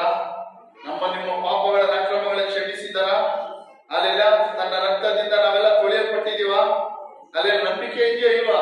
ಅಲ್ಲೆಲ್ಲ ಅಲ್ಲೆಲ್ಲ ಅಲ್ಲೆಲ್ಲ ಅವನು ಕ್ಷಮಿಸಲ್ಪಟ್ಟಿದ್ದೀನಿ ಅಂದವರು ಆಮೇಲೆ ಹೇಳ್ರಿ. ಅಲ್ಲೆಲ್ಲ ನಿಮ್ಮ ತಪ್ಪುಗಳನ್ನು, ಪಾಪಗಳನ್ನು ಯೇಸು ಸ್ವಾಮಿ ಏನ್ ಮಾಡಿದ್ರು? ಕ್ಷಮಿಸಿದ್ರು, ಮನ್ನಿಸಿದ್ರು. ಯಾವಾಗ ನಾವು ಯೇಸು ಸ್ವಾಮಿ ಹತ್ರ ಹೋಗಿ ನಮ್ಮ ತಪ್ಪುಗಳು, ಪಾಪಗಳನ್ನು ಅರಿಕೆ ಮಾಡಿದ್ರು, ಆತನ ಏನ್ ಮಾಡಿದ್ರು? ನಮ್ಮ ತಪ್ಪುಗಳನ್ನು, ಪಾಪಗಳನ್ನು ಕ್ಷಮಿಸಿದನು, ಮನ್ನಿಸಿದನು. ಅಲ್ಲೆಲ್ಲ. ಆದ್ರೆ ದೇವರು ನಮ್ಮ ಹತ್ರ ಎಕ್ಸ್ಪೆಕ್ಟ್ ಮಾಡೋದು, ನಮ್ಮ ಹತ್ರ ಎದುರು ನೋಡುದು ಏನಂದ್ರೆ, ಇನ್ನ ಮುಂದೆ ನಮ್ಮ ಜೀವನಗಳಲ್ಲಿ ಯಾವುದೇ ತಪ್ಪು ಪಾಪಗಳನ್ನು ಮಾಡಬಾರ್ದು. ಅಲ್ಲೆಲ್ಲ. ನಮ್ಮ ಹತ್ರ ದೇವರು ಏನು ಎದುರು ನೋಡ್ತಾನೆ? ಇನ್ನ ಮುಂದೆ ನಮ್ಮ ಜೀವನಗಳಲ್ಲಿ ನಾವು ಏನ್ ಮಾಡ್ಬೋದು? ಯಾವುದೇ ತಪ್ಪುಗಳನ್ನು, ಪಾಪಗಳನ್ನು ನಾವು ಮಾಡಬಾರ್ದು. ಅಲ್ಲೆಲ್ಲ. ಇದ್ರಲ್ಲಿ ನಮಗೆ ತಿಳಿಯುತ್ತದೆ ಅಲ್ಲೆಲ್ಲ, ದೇವರ ಕೃಪೆ ಎಂತದು. ನಮ್ಮ ದೇವರು ಕ್ಷಮಿಸುವ ದೇವರು ಎಂಬುದಾಗಿ. ನಮ್ಮ ದೇವರು ಯಾರು? ಕ್ಷಮಿಸುವ ದೇವರು, ಮನ್ನಿಸುವ ದೇವರು. ಆದರೆ ನಮ್ಮ ದೇವರು ಯಾರು? ಎಂತ ಘೋರ ಪಾಪ ಇದ್ರು ಅದನ್ನು ಕ್ಷಮಿಸಿ, ಮನ್ನಿಸಿ, ಮರೆಯುವಂತ ದೇವರು. ಆದ್ರೆ ದೇವರು ನಮ್ಮ ಹತ್ರ ಇನ್ನೊಂದು ಎದುರು ನೋಡ್ತಾನೆ. ದೇವರು ಕ್ಷಮಿಸಿ, ಮನ್ನಿಸಿದ ಮೇಲೆ ತಿರ್ಗಾ ಪಾಪದ ಕೆಸರಿನಲ್ಲಿ ನಾವೇನ್ ಮಾಡ್ಬಾರ್ದು? ಬಿದ್ದು ಹೋಗಬಾರ್ದು. ಹಾಲೆಲೂಯ. ಪಾಪದ ಕೆಸರಿನಲ್ಲಿ ನಾವೇನ್ ಮಾಡ್ಬಾರ್ದು? ಬಿಡಬಾರ್ದು, ಸಿಕ್ಕಾಕೊಳ್ಬಾರ್ದು. ಹಾಲೆಲೂಯ. ಅದಕ್ಕಾಗಿಯೇ ದೇವರು ನಮ್ಮನ್ನು ಕ್ಷಮಿಸೋದು, ನಮ್ಮನ್ನು ಮನ್ನಿಸೋದು. ಎಂತ ಘೋರ ಪಾಪವಾಗಲಿ, ಎಂತ ಘೋರ ಪಾಪ ಆಗಲಿ, ಎಂತ ದುಷ್ಟ ಪಾಪ ಆಗಲಿ, ದುಷ್ಟತನ ಪಾಪ ಆಗಲಿ, ದೇವರು ಏನ್ ಮಾಡ್ತಾನೆ? ಕ್ಷಮಿಸಿ, ಮನ್ನಿಸುವಂತ ದೇವರು. ನಾವು ಆರಾಧಿಸುವಂತ, ಕ್ಷಮಿಸುವಂತ, ಮನ್ನಿಸುವಂತ ದೇವರು. ಹಾಲೆಲೂಯ. ಸುಮಾರು 1970 ಇಸ್ವಿ, 1970 ಇಸ್ವಿ, 70-80 ಇಸ್ವಿಗಳಲ್ಲಿ ಅಮೆರಿಕ ದೇಶದಲ್ಲಿ ಜಿಮ್ ಬೇಕರ್ ಎಂಬ ಒಬ್ಬ ಒಂದು ದೊಡ್ಡ ದೈವ ಸೇವಕನಿದ್ದ. ಜಿಮ್ ಬೇಕರ್ ಎಂಬ 70-80 ಇಸ್ವಿಗಳಲ್ಲಿ, ಸುಮಾರು 50 ವರ್ಷಗಳ ಹಿಂದೆ. ಅವರು ಆ ಕಾಲದಲ್ಲೇ ಅಮೆರಿಕ ದೇಶದ ದೊಡ್ಡ ಸ್ಯಾಟಲೈಟ್ ಮೂಲಕವಾಗಿ, ಟಿವಿಗಳ ಮೂಲಕವಾಗಿ, ರೇಡಿಯೋಗಳ ಮೂಲಕವಾಗಿ ದೇಶದ ಅನೇಕ ದೇಶಗಳಲ್ಲಿ ಸುವಾರ್ತೆಗಳನ್ನು ಸಾರ್ತಿದ್ರು. ಆ ಕಾಲದಲ್ಲಿ 70ನೇ ಇಸ್ವಿಗಳಲ್ಲಿ ಅವ್ರ ಹತ್ರ ಮಾತ್ರ ಸ್ಯಾಟಲೈಟ್, ಟಿವಿ ನೆಟ್ವರ್ಕ್ ಎಲ್ಲ ಇತ್ತು. ಬೇರೆ ದೇಶಗಳ ಸೇವಕರು, ಅಮೆರಿಕಲ್ಲಿರುವ ಬೇರೆ ಸೇವಕರು, ಆ ಕಾಲದಲ್ಲಿ ಬಿಡ್ಲಿ ಗ್ರಾಮ್ ಅಂತ ಸೇವಕರುಗಳು ಕೂಡ ತನ್ನ ಮೆಸೇಜ್ಗಳನ್ನು, ತನ್ನ ಸಂದೇಶಗಳನ್ನು ಏನಾದ್ರೂ ರೇಡಿಯೋಗಳಿಗೆ, ಟಿವಿಗಳಿಗೆ, ಸ್ಯಾಟಲೈಟ್ ಮೂಲಕ ಕೊಡ್ಬೇಕಂದ್ರೆ ಈ ಜಿಮ್ ಬೇಕರ್ ಅವರ ಸ್ಟುಡಿಯೋಗೆ ಬಂದು ಅವರ ಮೂಲಕವಾಗಿ, ಅವರ ಸ್ಯಾಟಲೈಟ್ ಮೂಲಕವಾಗಿ ಟೆಲಿಕಾಸ್ಟ್ ಮಾಡ್ತಾರೆ. ಆ ರೀತಿ ಒಂದು ದೊಡ್ಡ ಸೇವಕರು, ದೊಡ್ಡ ಇವ್ಯಾಂಜಲಿಸ್ಟ್ ಅವರು. ಅಲ್ಲೆಲ್ಲ ಅನೇಕ ದೇಶಗಳಲ್ಲಿ ಸೇವೆ ಮಾಡಿದ್ರು. ದೊಡ್ಡ ಟೆಲಿ ಸೇವೆನು, ಇದು ಟೆಲಿವಿಷನ್ ಮೂಲಕವಾಗಿ ಸೇವೆ ಮಾಡ್ತಾರೆ ಜಿಮ್ ಬೇಕರ್ ಅನ್ನು. ಅಲ್ಲೆಲ್ಲ ದೇವರು ಅವರನ್ನು ತುಂಬಾ ಆಶೀರ್ವದಿಸು, ಬಹಳವಾಗಿ ಆಶೀರ್ವದಿಸು. ಸುಮಾರು 500 ರೂಮ್ಗಳಿರುವಂತಹ 2 ಹೋಟೆಲ್ಗಳನ್ನು ಕಟ್ಟರು. ಅನೇಕ ಎಕರೆ ಜಾಗಗಳನ್ನು ತೆಗೆದುಕೊಂಡು ಆ ಜಾಗದಲ್ಲಿ ಪೂರ್ತಿ ಅನೇಕ ಮನೆಗಳನ್ನು, ಅನೇಕ ಗಾಸ್ಪಲ್ ವಿಲೇಜ್ ಎಂಬುದಾಗಿ, ಸುವಾರ್ತೆ ವಿಲೇಜ್ ಎಂಬುದಾಗಿ ಅಲ್ಲೆಲ್ಲ ಅನೇಕ ಎಕರೆಗಳನ್ನು ತೆಗೆದುಕೊಂಡು ಅಲ್ಲಿ ಸುವಾರ್ತೆ ಸಾರಿ ರಕ್ಷಣೆ ಹೊಂದಿರೋ ಜನಗಳಿಗೆ ಅಲ್ಲಿ ಮನೆ ಕಟ್ಕೊಡೋದು, ಅಲ್ಲಿ ಆಫೀಸು ಎಲ್ಲ ಅನೇಕ ಎಕರೆಗಳು. ಈ ರೀತಿ ದೊಡ್ಡ ಅಲ್ಲೆಲ್ಲ ರೀತಿಯಾದ ಆಶೀರ್ವದಿಸಲ್ಪಟ್ಟಂತ ಒಬ್ಬ ಸೇವಕ ಅವರು. ಹೋಗ್ತಾ ಸಮಯ ಒಂದು ಸಮಯದಲ್ಲಿ ಏನಾಯ್ತು ಅಂದ್ರೆ, ಅವರ ಹೆಂಡತಿ ಏನ್ ಮಾಡಿದ್ರು ಅಂದ್ರೆ, ಅವರ ಜೊತೆ ಸಂಸ್ಥೆಯಲ್ಲಿರುವಂತ ಬೇರೆ ಒಂದು ಯೌವನಸ್ಥನೊಂದಿಗೆ ಸಂಬಂಧ ಇಟ್ಕೊಂಡು, ಅದು ಈ ಈ ಸೇವಕನಿಗೆ ಗೊತ್ತಾಯ್ತು. ಅದು ಈ ಸೇವಕನಿಗೆ ಗೊತ್ತಾದ್ಮೇಲೆ ಅನೇಕ ಸಾರಿ ಹೇಳಿದ್ರು ಅವ್ರ ಹೆಂಡತಿಗೆ, ಇದು ಸರಿ ಇಲ್ಲ, ನಾವು ಸೇವೆ ಮಾಡೋರು, ಇದು ತಪ್ಪು, ಇದು ಸರಿ ಇಲ್ಲ, ಇದು ಬಿಟ್ಬಿಡು ಅಂತ. ಆದ್ರೆ ಏನ್ ಮಾಡಿದ್ರೆ ಆ ಸ್ತ್ರೀ ಏನ್ ಮಾಡ್ತಾ ಇರ್ಲಿಲ್ಲ, ಕೇಳಿ ಅಲ್ಲೆಲ್ಲ ತನ್ನ ಗಂಡನಿಲ್ಲ ಇಲ್ಲದೆ ತನ್ನೆಲ್ಲ ರಹಸ್ಯವಾಗಿ ಅವಳು ತಪ್ಪುಗಳನ್ನು ಮಾಡ್ತಾ ಇದ್ದು ಸಂಬಂಧಗಳನ್ನು ಹಂಗೆ ಬೆಳೆಸ್ಕೊಂಡು. ಈ ರೀತಿ ಈ ಸೇವಕನಿಗೆ ತುಂಬಾ ದುಃಖ ಆಯ್ತು. ನಾನಿಷ್ಟು ಪ್ರಪಂಚದಲ್ಲಿ ತುಂಬಾ ಪಾಪ್ಯುಲರ್ ಆಗಿ ಸೇವೆ ಮಾಡ್ತಾ ಇದ್ದೀನಿ, ಇದು ಯಾರಂದ್ರೆ ನನ್ನ ಕುರಿತಾಗಿ ನಮ್ಮ ಮನೆ ವಿಷಯಗಳನ್ನು ಬೇರೆ ಯಾರಿಗಂದ್ರೆ ಗೊತ್ತಾದ್ರೆ ಇದ್ರ ಮೂಲಕವಾಗಿ ನನ್ನ ಸೇವೆಗೆ ಒಡತ ಆಗುತ್ತೆ, ಸೇವೆ ಗೇಟ್ ಬೀಳುತ್ತೆ, ಅದರಿಂದ ತೊಂದರೆ ಆಗುತ್ತೆ ಅಲ್ಲ ಎಂಬುದಾಗಿ ಹೇಳ್ಕೊಂಡು ಅವ್ನು ಎಷ್ಟೇ ಸಾರಿ ಪ್ರಯತ್ನ ಮಾಡಿದ್ರು ಅವ್ರ ಹೆಂಡತಿ ಅವನ ಮಾತು ಕೇಳ್ತಾ ಇರಲಿಲ್ಲ. ಒಂದು ಸಾರಿ ಅವನ ಜೊತೆಯಲ್ಲಿದ್ದಂತ ಒಂದು ಜೊತೆ ಸೇವಕನು, ಅವರ ಜೊತೆ ಸೇವೆ ಮಾಡೋ ಒಂದು ಸೇವಕನ ಹತ್ರ ಈ ರೀತಿ ಹೇಳುವಾಗ ಆ ಸೇವಕನ ಅವನಿಗೆ ಒಂದು ಐಡಿಯಾ ಕೊಡ್ತಾನೆ. ನೀನು ಏನ್ ಮಾಡು, ನಿನ್ನ ಹೆಂಡತಿ ಈ ರೀತಿ ನೀನ್ ಮಾತು ಕೇಳ್ತಾ ಇಲ್ಲ, ಅದಕ್ಕೋಸ್ಕರ ನೀನು ಏನ್ ಮಾಡು, ಒಂದು ಒಂದು ಫಲಸ್ತ್ರೀಯನ್ನು, ಒಂದು ಹುಡುಗಿಯನ್ನು ನೀನೇನ್ ಮಾಡು, ಹುಡುಗಿ ಜೊತೆ ತಪ್ಪಾದ ಸಂಬಂಧ ನೀನ್ ಇಟ್ಕೋ. ಅವಾಗ ಗಂಡನ ಹೆಂಡತಿ ಆದವಳು ಏನ್ ಮಾಡ್ತಾಳೆ, ತನ್ನ ಗಂಡ ಬೇರೆಯವ್ರ ಜೊತೆ ಸಂಬಂಧ ಇಟ್ಕೊಂಡ ಅಂದಿದ ತಕ್ಷಣ ಅವಳಿಗೆ ಸ್ವಲ್ಪ ಏನ್ ಮಾಡುತ್ತೆ, ಕೋಪ ಬಂದಿ ಅಲ್ಲೆಲ್ಲ ತಿರ್ಗಾ ಸೇರ್ಬೋದು. ಏನೋ ಐಡಿಯಾ ನೋಡ್ರಿ, ಆ ಸೇವಕನಿಗೆ ಜೊತೆಯಲ್ಲಿದ್ದಂತ ಇನ್ನೊಬ್ಬ ಸೇವಕ ಕೊಟ್ಟಿದ್ದು, ನೀನೇನ್ ಮಾಡು, ಇನ್ನೊಂದು ಹುಡುಗಿ ಜೊತೆ ನೀನು ತಪ್ಪಾದ ಸಂಬಂಧ ಬೆಳೆಸ್ಕೋ, ಅದನ್ನು ನಿನ್ನ ಹೆಂಡತಿ ಗೊತ್ತಾಗುವಾಗ ನಿನ್ನ ಹೆಂಡತಿ ಏನ್ ಮಾಡ್ತಾಳೆ, ಓ ನನ್ನ ಗಂಡ ನನ್ ಬಿಟ್ಟು ಹೋಗ್ಬಿಡ್ತಾರೆ ಅಂತ ಕೋಪಕ್ಕಾದ್ರೂ ನಿನ್ನ ಹತ್ರ ಏನ್ ಮಾಡ್ತಾಳೆ, ಅವ್ರು ತಪ್ಪಾದ ಕಾರ್ಯಗಳು ಬಿಟ್ಟು ನಿನ್ನ ಹತ್ರ ಹಿಂದಿರುಗಿ ಬರ್ತಾಳೆ. ಈ ಸೇವಕನಿಗೂ ತುಂಬಾ ದಿನಗಳಿಂದ ಏನ್ ಮಾಡ್ಬೇಕು ಅಂತ ಗೊತ್ತಿಲ್ಲ. ಅಲ್ಲಿ ತುಂಬಾ ಬಲವಾಗಿ ದೇವರನ್ನು ಉಪಯೋಗಿಸಲ್ಪಟ್ಟನು. ತುಂಬಾ ಆತನ ಸೇವೆಯಲ್ಲಿ ಆತನ ಕ್ರೂಸೇಡ್ಗಳು, ಮೀಟಿಂಗ್ಗಳಲ್ಲೂ ಅದ್ಭುತಗಳು, ಅತಿಶಯಗಳು ಧಾರಾಳವಾಗಿ ನಡೀತಾ ಇತ್ತು. ಈ ಮಾತನ್ನು ಕೇಳಿದ ತಕ್ಷಣ ಅವನು ಆಯ್ತು ಅಂತ ಒಪ್ಕೊಂಡು ಒಂದು ಹುಡುಗಿಯ ಜೊತೆ ಒಂದು ಸ್ತ್ರೀಯ ಸಂಗಡ ಅವನು ತಪ್ಪಾದ ರಿಲೇಶನ್ಶಿಪ್ ಇಟ್ಕೊಂಡ ಟೈಮಲ್ಲಿ ದೇವರು ಅವ್ನಿಗೆ ಆಲೋಚನೆ ಕೊಟ್ರಂತೆ, ಬೇಡ ಇದು ತಪ್ಪು ಅಂತ. ಆದ್ರೆ ಅವನ ಆ ಮಾತಿಗೆ ಕಿವಿಗೊಡಲಿಲ್ಲ, ಮಾತಿಗೆ ಅವನು ಮೆಣ್ ಮಾಡಲಿಲ್ಲ, ಕಿವಿಗೊಡಲಿಲ್ಲ, ತಪ್ಪಾದ ಐಕ್ಯತೆ ಇಟ್ಕೊಂಡ. ಹೋಗ್ತಾ ದಿನಗಳಲ್ಲಿ ಇವನು ಯಾವ ಒಂದು ಸ್ತ್ರೀ ಸಂಗಡ ಐಕ್ಯತೆ ಇಟ್ಕೊಂಡು ಅವಳು ಇವನಿಗೆ ಬ್ಲ್ಯಾಕ್ ಮೇಲ್ ಮಾಡಕ್ ಸ್ಟಾರ್ಟ್ ಮಾಡ, ನನಗೆ ಇಷ್ಟು ಕಾಸು ಕೊಡು. ಯಾಕಂದ್ರೆ ಇವನು US ಅಮೆರಿಕಲ್ಲಿ ದೊಡ್ಡ ಪ್ರಬಲ ವ್ಯಕ್ತಿ, ದೊಡ್ಡ ಸೇವಕನು, ದೊಡ್ಡ ಹೆಸರಿರುವಂತ ವ್ಯಕ್ತಿ. ಅನೇಕ ಟಿವಿ ಚಾನೆಲ್ಗಳು ಇವನ ಹೆಸರಲ್ಲಿ ನಡೀತಾ ಇತ್ತು ಇವ್ ಸೇವೆ ಮೂಲಕ. ಆ ಸ್ತ್ರೀ ಇವನ ಬ್ಲ್ಯಾಕ್ ಮೇಲ್ ಮಾಡಕ್ ಸ್ಟಾರ್ಟ್ ಮಾಡುದು, ಇಷ್ಟು ಕೋಟಿ ಕೊಡು, ಇಷ್ಟು ಮಿಲಿಯನ್ ಕೊಡು, ಇಲ್ಲದಿದ್ರೆ ನಾನು ಏನ್ ಮಾಡ್ತೀನಿ, ನಿನ್ನ ಸಂಬಂಧದ ಬಗ್ಗೆ ಎಲ್ಲಾರು ಹೇಳ್ತೀನಿ. ಇವನು ಅನೇಕ ಸಾರಿ ಏನ್ ಮಾಡ್ದ, ಆ ರೀತಿಯಾಗಿ ಕೊಟ್ಟಿ ಬಂದ. ಅವ್ರು ಕೇಳಿದವಳ ಹಣ ಕೊಟ್ಟಿ, ಹಣ ಕೊಟ್ಟಿ ಇವನು ಮಾಡಿದ ಆಸ್ತಿಯನ್ನೆಲ್ಲ ಮಾರಿ ಹಣ ಕೊಡುವಂತ ಪರಿಸ್ಥಿತಿಗಳು ಬಂತು. ಎಷ್ಟು ದಿನ ಮಾಡುವ ತಪ್ಪು ಮರೆ ಮಾಡಿಕೊಳ್ಳಲು ಸಾಧ್ಯ?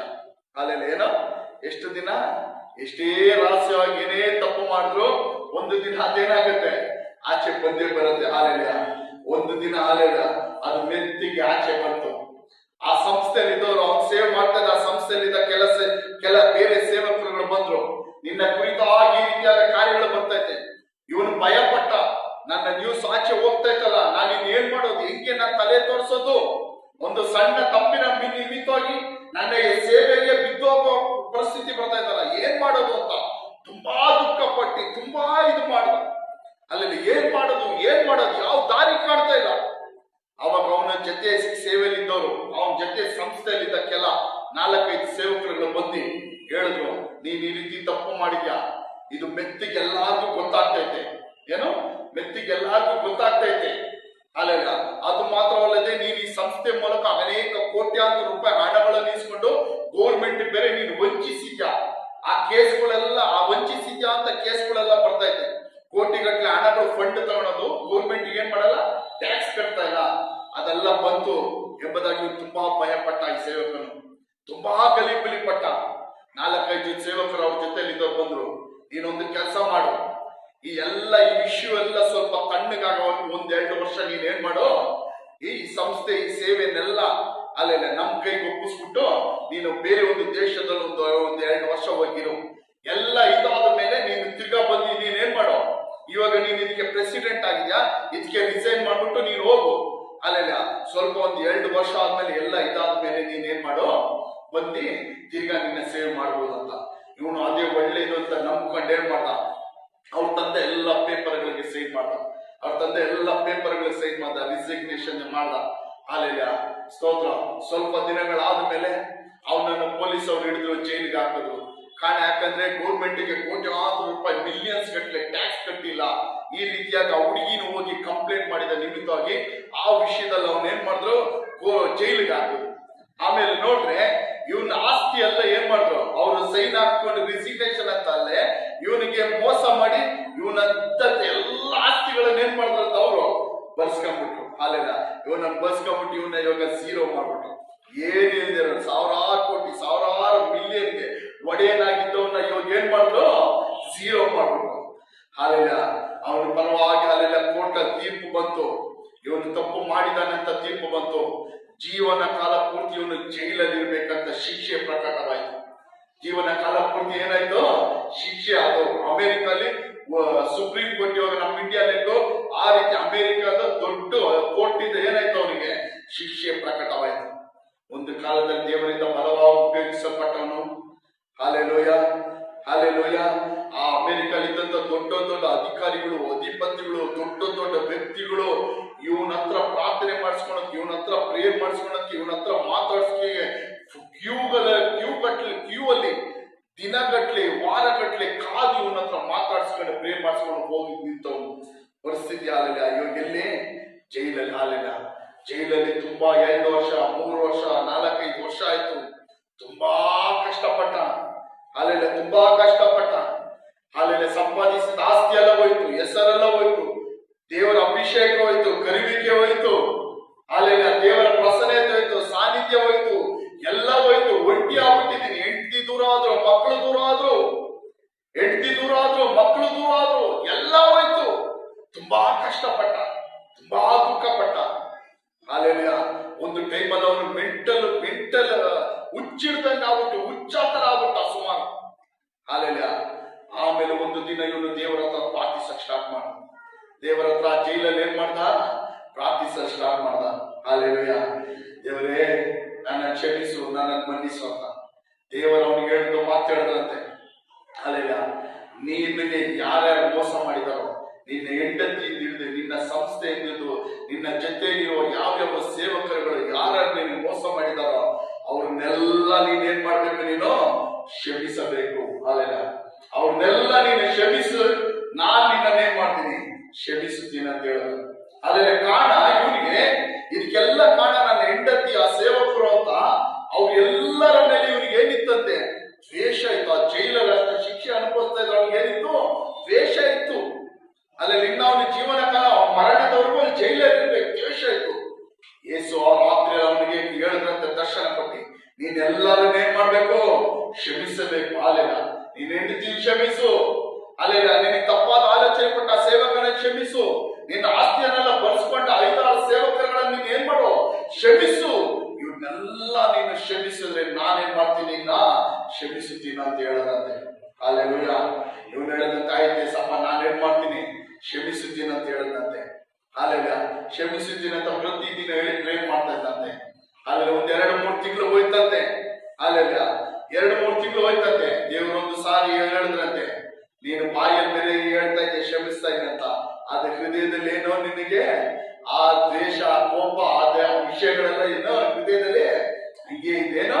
ಬಾಯಲ್ಲಿ ಕ್ಷಮಿಸ್ತಾ ಇದ್ದೀನಿ ಅಂತ ಹೇಳ್ತಾ ಇದ್ಯಾ, ಬಾಯಲ್ಲಿ ಕ್ಷಮಿಸ್ತಾ ಇದ್ದೀನಿ ಅಂತ ಪ್ರಾರ್ಥಿಸ್ತಾ ಇದ್ಯಾ, ಅರಿಕೆ ಮಾಡ್ತಾ ಇದ್ಯಾ, ಆದ್ರೆ ನಿನ್ನ ಹೃದಯದಲ್ಲಿ ಏನು ಹಿಂಗೆ ಇದೆ ಅಂತ ಹೇಳದಂತೆ. ಆವಾಗ ಅವ್ನು ಹೇಳದಂತೆ, ದೇವ್ರೇ ನನ್ನ ಕೈಯಲ್ಲಿ ಆಗ್ತಾ ಇಲ್ಲ, ನೀನ್ ನನಗೆ ಸಹಾಯ ಮಾಡುವಂತೆ. ಆವಾಗ ದೇವರವನಿಗೆ ಒಂದು ಮನಸ್ಸನ್ನು ಕೊಟ್ಟಂತೆ, ಒಳ್ಳೆ ಹೃದಯ ಕೊಟ್ಟಂತೆ. ಅಲ್ಲೆಲ್ಲ ಪರಿಪೂರ್ಣ ಮನಸ್ಸಾರೆ ಕ್ಷಮಿಸುವಂತ ಒಂದು ಹೃದಯವನ್ನು ದೇವರನ್ನು ಕೊಟ್ಟರಂತೆ. ಆವಾಗ ದೇವರ ಹತ್ರ ಪ್ರಾರ್ಥಿಸದಂತೆ, ಎಲ್ಲಾನು ಕ್ಷಮಿಸದಂತೆ. ಅವನಿಗೊಂದು ಶಾಂತಿ ಉಂಟಾಯ್ತು, ಒಂದು ನೆಮ್ಮದಿ ಉಂಟಾಯ್ತು. ಈ ಮಧ್ಯದಲ್ಲಿ ಅಲ್ಲಿ ಏನ್ ನಡೀತು ಅಂದ್ರೆ, ಅಮೆರಿಕಲ್ಲಿ ಒಂದು ದೊಡ್ಡ ಲಾ ಯೂನಿವರ್ಸಿಟಿ, ಏನೋ ಕಾನೂನು ಓದುವಂತ ಲಾ ಓದುವಂತ ಒಂದು ಯೂನಿವರ್ಸಿಟಿಯಲ್ಲಿ ಫೈನಲ್ ಇಯರ್ ಬಂದಾಗ ಆ ಕಾಲೇಜಲ್ಲಿ ಸುಮಾರು, ಯೂನಿವರ್ಸಿಟಿಯಲ್ಲಿ ಸುಮಾರು 300 ಜನ ಲಾ ಓದುತ್ತಾ ಇದ್ರಂತೆ. 300 ಜನ ಕಾನೂನು ಪದವಿ. ಫೈನಲ್ ಇಯರ್ ಬಂದಾಗ ಅವ್ರಿಗೊಂದು ಥೀಸಿಸ್ ಕೊಟ್ರಂತೆ. ಒಂದು ಥೀಸಿಸ್ ಏನಂದ್ರೆ, ಎಲ್ಲರಿಗೂ ಈ ಜಿಮ್ ಬೇಕರ್ ಎಂಬ ಒಬ್ಬ ಇವ್ಯಾಂಜಲಿಸ್ಟ್, ದೊಡ್ಡ ಒಬ್ಬ ಸೇವಕನಾದನು ಇವತ್ತು ಒಂದು ಜೈಲಲ್ಲಿ ಇದ್ದಾನೆ. ಅವನ ಮೇಲೆ ಅನೇಕ ತಪ್ಪು ಹೊರಿಸಿದ್ದಾರೆ. ಅದು ಸರಿನಾ ತಪ್ಪ ನೀವೇನ್ ಮಾಡ್ಬೇಕು, ಅದು ಪರೀಕ್ಷಿಸಬೇಕು. ಅದು ನಿಜಾನ ಅವನ ಮೇಲೆ ಹೊರಿಸಿರೋ ತಪ್ಪ ಸರಿನಾ ಎಂಬುದಾಗಿ ಏನ್ ಮಾಡ್ಬೇಕು, ಅದ್ರ ಮೇಲೆ ಒಂದು ಥೀಸಿಸ್ ಮಾಡ್ಬೇಕು. ಅದ್ರ ಮೇಲೆ ಏನ್ ಮಾಡ್ಬೇಕು, ಒಂದು ಥೀಸಿಸ್ ಮಾಡ್ಬೇಕು ಎಂಬುದಾಗಿ ಏನ್ ಮಾಡಿದ್ರಂತೆ ಆ ಕಾನೂನು ಯೂನಿವರ್ಸಿಟಿಯ ಪ್ರಿನ್ಸಿಪಾಲರು ಆ ಕೊನೆ ಲಾಸ್ಟ್ ಇಯರ್ ಸ್ಟೂಡೆಂಟ್ಸ್ ಗಳಿಗೆ ಒಂದು ಇದು ಕೊಟ್ರಂತ ಅಸೈನ್ಮೆಂಟ್. ಅವರೆಲ್ಲ ಸುಮಾರು ಒಂದು 2 ವರ್ಷ 3 ವರ್ಷ ಈ ಜಿಮ್ ಬೇಕರ್ ಬಗ್ಗೆ ಎಲ್ಲ 300 ಜನ ರಿಸರ್ಚ್ ಮಾಡಿದ್ರಂತೆ. ಇವನ್ ಮಾಡಿ ತಪ್ಪ, ಇವನ್ ಮೇಲೆ ಓಡಿಸಿರೋ ಆರೋಪಗಳೆಲ್ಲ ಸರಿನಾ ತಪ್ಪ ಅಂತ ಎಲ್ಲ ಆದ್ಮೇಲೆ ಈ 300 ಜನನ ತೆಗೆದುಕೊಂಡು ಬಂದು ಅಲ್ಲಿ ಕೊಟ್ಟಿದ್ ಒಂದೇ ಇದು, ಜಿಮ್ ಬೇಕರ್ ಯಾವುದೇ ತಪ್ಪು ಮಾಡ್ಲಿಲ್ಲ, ಅವನ ಸ್ತ್ರೀಯ ಸಂಗಡ ಸಪ್ಪಾದ ಸಂಬಂಧ ಇಟ್ಕೊಂಡವನು ಹೊರತು ಅದು ಬಿಟ್ಟು ಬೇರೆ ಯಾವುದೇ ತಪ್ಪು ಮಾಡ್ಲಿಲ್ಲ. ಆ ಸ್ತ್ರೀ ಇವನನ್ನು ಬ್ಲಾಕ್ ಮೇಲ್ ಮಾಡಿದ್ರು ಎಂಬುದಾಗಿ 300 ಜನ ಏನ್ ಮಾಡಿದ್ರು, 300 ಜನನ ಆದ್ರೆ ಒಂದೇ ಆನ್ಸರ್ ಅಂತ ತೆಗೆದುಕೊಂಡ್ರು. ಆ ಥೀಸಿಸ್ ನ ಅಂತ ಕೊನೆ ಏನ್ ಬರೆದ್ರು, ಜಿಮ್ ಬೇಕರ್ ಏನು ತಪ್ಪು ಮಾಡಲಿಲ್ಲ. ಇದು ಯಾವಾಗ ಈ ಕಾರ್ಯ ನಡೀತೈತೆ, ಯಾವಾಗ ಯೇಸುವನ್ನು ಇವನು ಪ್ರಾರ್ಥಿಸ ಸ್ಟಾರ್ಟ್ ಮಾಡೋ ಆವಾಗ ದೇಶದಲ್ಲಿ ಏನ್ ನಡೀತೈತೆ, ಈ ಕಾರ್ಯ ನಡೀತೈತೆ ಆಚೆ. ಹಾಲೆಲೂಯ. ಏನೋ ಆಚೆ ಈ ಕಾರ್ಯ ನಡೀತೈತೆ. ಹಾಲೆಲೂಯ. ಇವನು ಸಾಯೋವರೆಗೂ ಜೈಲಿಂದ ಆಚೆ ಬರಕ್ಕಾಗಲ್ಲ, ಆದ್ರೆ ದೇವರು ನೋಡ್ರಿ ಒಂದು ಕಾರ್ಯ ಮಾಡ್ತಾ ಇದಾರೆ. ಹಾಲೆಲೂಯ. ಏನೋ ಎಲ್ಲ 300 ಜನ ಸ್ಟೂಡೆಂಟ್ಸ್ ಏನ್ ಮಾಡಿದ್ರು, ಜಿಮ್ ಬೇಕರ್ ಏನು ತಪ್ಪಿಲ್ಲ ಅಂತ. ಇದು ಪ್ರಿನ್ಸಿಪಾಲ್ ನೋಡಿ ತುಂಬಾ ಆಶ್ಚರ್ಯ. ಆ ಪ್ರಿನ್ಸಿಪಾಲ್ ಏನ್ ಮಾಡ್ತಾರೆ, ಇದನ್ನ ಸ್ವಲ್ಪ ಸ್ಟಡಿ ಮಾಡ್ದಾಗ ಅವ್ರಿಗೂ ಗೊತ್ತಾಯ್ತು ಅಂದ್ರೆ ಜಿಮ್ ಬೇಕರು ಏನೇ ತಪ್ಪಿಲ್ಲದೆ ಅವ್ನು ಇಷ್ಟು ವರ್ಷ ಶಿಕ್ಷೆ ಅನುಭವಿಸ್ತಾ ಇದ್ದಾನೆ ಎಂಬುದಾಗಿ. ಹಾಲೆಲೂಯ. ಆಮೇಲೆ ಆ ಪ್ರಿನ್ಸಿಪಾಲ್ ಹೋಗ್ಬಿಟ್ಟು ಆ ಕಾಲದಲ್ಲಿ ಇದ್ದಂತ ಅಮೆರಿಕ ಪ್ರೆಸಿಡೆಂಟ್ ಹೋಗ್ಬಿಟ್ಟು ಇದು ಕೊಟ್ಟಂತೆ, ಯಾವುದೇ ಕಾರಣಕ್ಕೂ ಜಿಮ್ ಬೇಕರ್ ಅಂತ ವ್ಯಕ್ತಿ ಯಾವುದೇ ತಪ್ಪು ಮಾಡದೆ ಅವ್ನು ಇಷ್ಟು ವರ್ಷ ಶಿಕ್ಷೆ ಅನುಭವಿಸ್ತಾ ಇದ್ದಾನೆ, ಯಾವುದೇ ಕಾರಣಕ್ಕೆ ನಿರಪರಾಧಿ ಏನ್ ಮಾಡ್ಬಾರ್ದು, ಶಿಕ್ಷೆ ಅನುಭವಿಸಬಾರ್ದು, ಅವನ ಕುರಿತಾಗಿ ನೀವೇನ್ ಮಾಡ್ಬೇಕು, ಒಳ್ಳೆ ಒಂದು ತೀರ್ಮಾನ ತೆಗೆದುಕೊಂಡು ಬಿಡುಗಡೆ ಮಾಡ್ಬೇಕು ಅಂತ. ಅಲ್ಲೆಲ್ಲ ಇವನ್ ಯಾವಾಗ ಮನಸ್ಸು ಹೃದಯವನ್ನು ದೇವರು ಒಪ್ಪಿಸಿಕೊಟ್ಟು ಕ್ಲೀನ್ ಅವರ ಕ್ಷಮಿಸಿ ಪ್ರಾರ್ಥಿಸನ್ನು, ಹಾಲೆಲ್ಲ ದೇವರು ಎಲ್ಲಿ ಕಾರ್ಯ ಮಾಡಿದ್ರು, ಅಮೆರಿಕ ಪ್ರೆಸಿಡೆಂಟ್ ಹೃದಯದ ಕಾರ್ಯ ಮಾಡಿದ್ರು. ಹಾಲೆಲ್ಲ ಅಮೆರಿಕ ಪ್ರೆಸಿಡೆಂಟ್ ಹಾಲೆಲ್ಲ ಅದನ್ನೆಲ್ಲ ತನ್ನ ಸಂಗಡ ಇದ್ದವರ ಸಂಗಡ ತೀರ್ಮಾನ ಮಾಡಿ ಹೇಳಿದಂತೆ, ಜಿಮ್ ಬೇಕರ್ ಏನು ಅವನ ಮೇಲೆ ಹೋಲಿಸಿರೋ ಯಾವುದೇ ತಪ್ಪುಗಳಲ್ಲಿ ಯಾವುದೇ ಸಾಕ್ಷಿ ಇಲ್ಲ, ಯಾವುದೇ ತಪ್ಪು ಕಂಡಿಲ್ಲ, ಇದೆಲ್ಲ ಏನು ಸುಳ್ಳು ಎಂಬುದಾಗಿ ಹೇಳಿ ಅವನನ್ನು ಕೂಡಲೇ ತಕ್ಷಣವೇ ಜೈಲಿಂದ ಬಿಡುಗಡೆ ಮಾಡಬೇಕು ಅಂತ ಹೇಳದಂತೆ.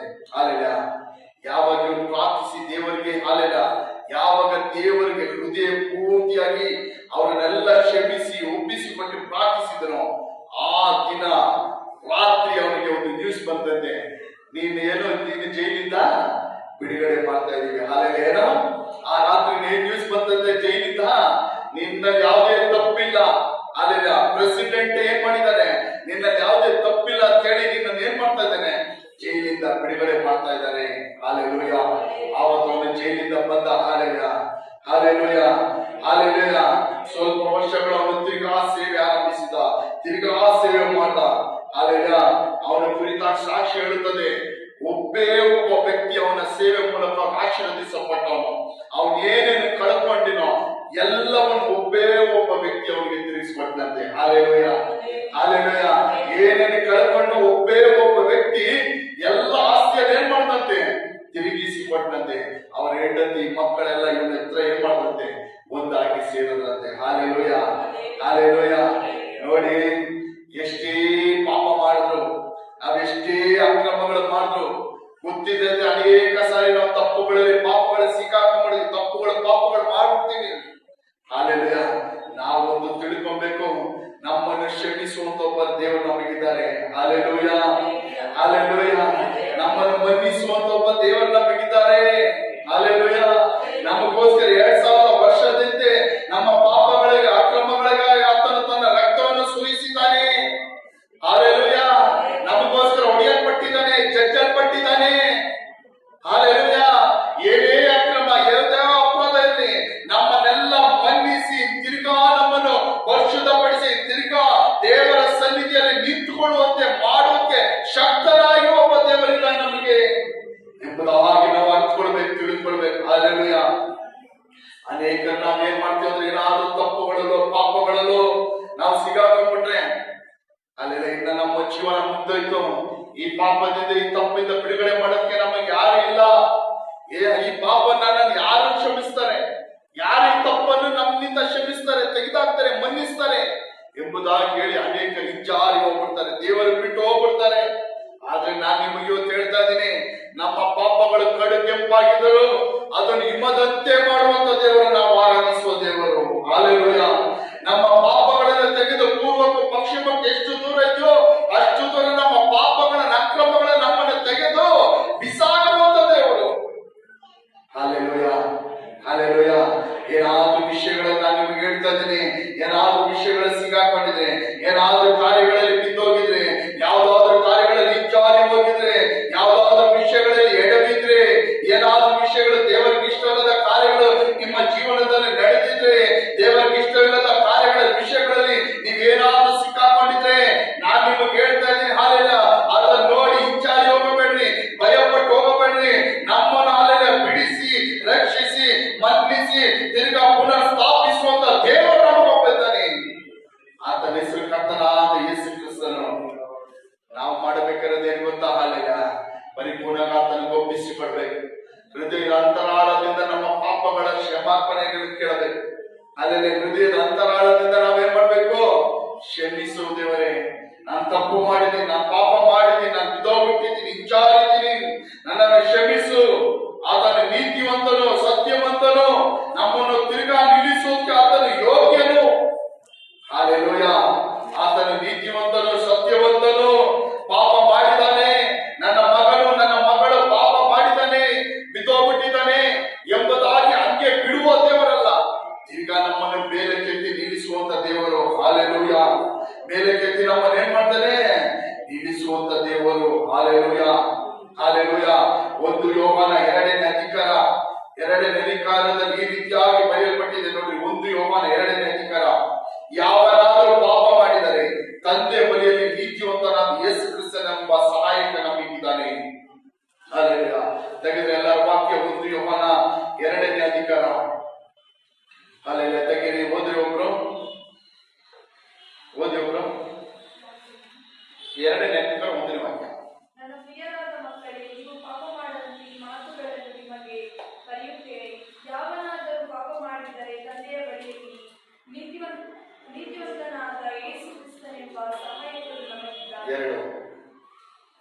ಆತನು ನಮ್ಮ ಪಾಪಗಳನ್ನು ನಿರ್ಣಯ ಮಾಡುವ ನಿವಾರಣೆ ಮಾಡುವ ಯಜ್ಞವಾಗಿದ್ದಾನೆ.